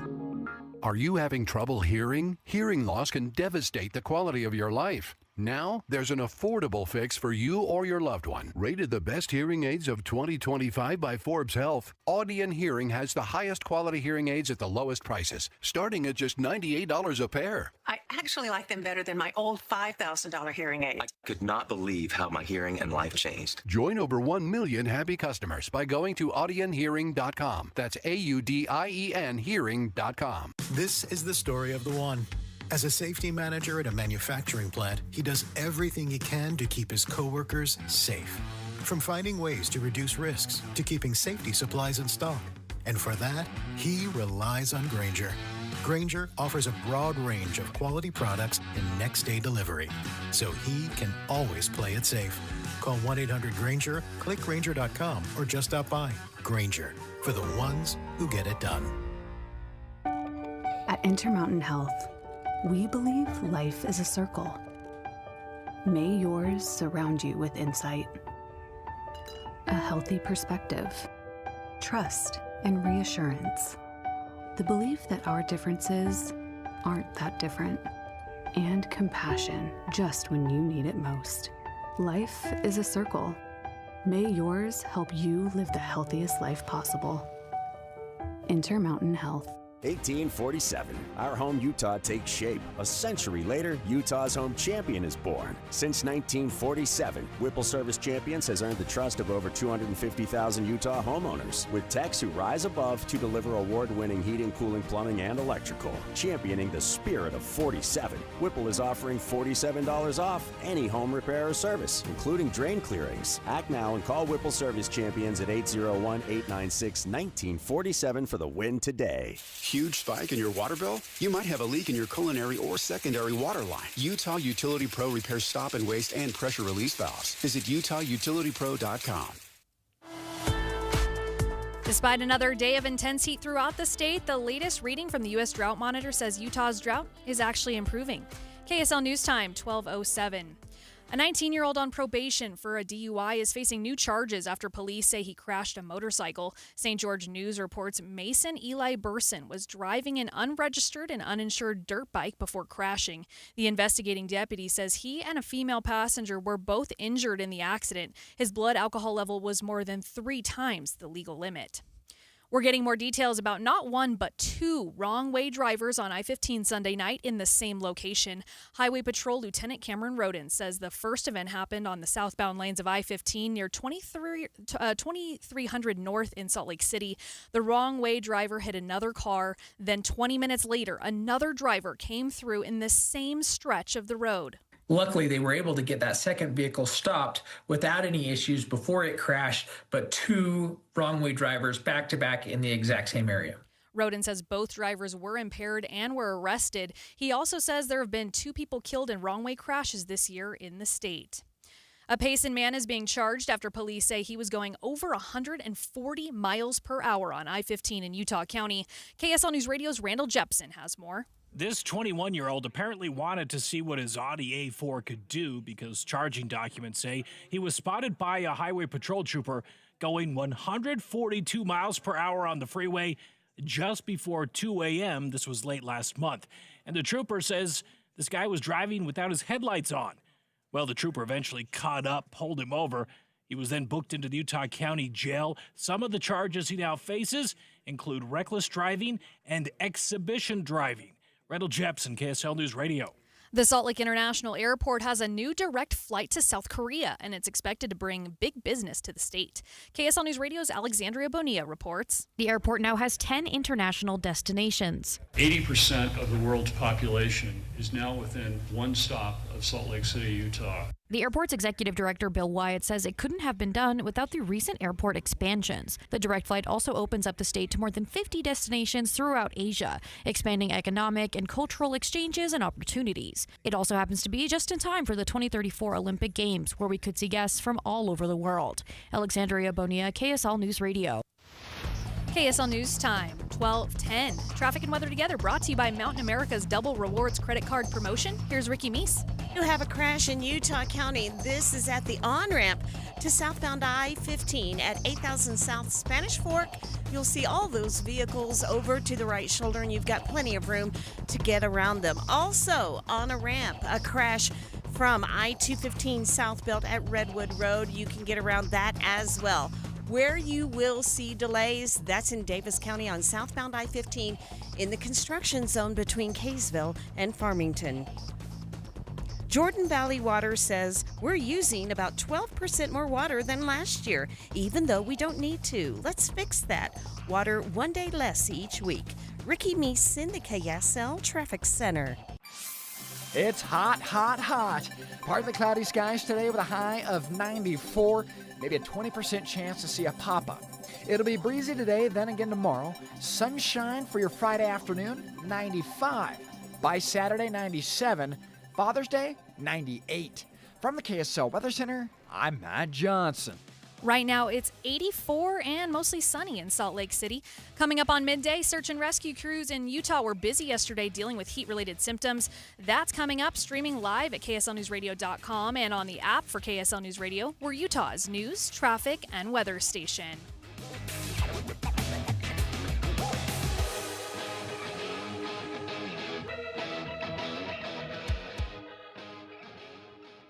Isn't it time that you look your best? I mean, really feel good?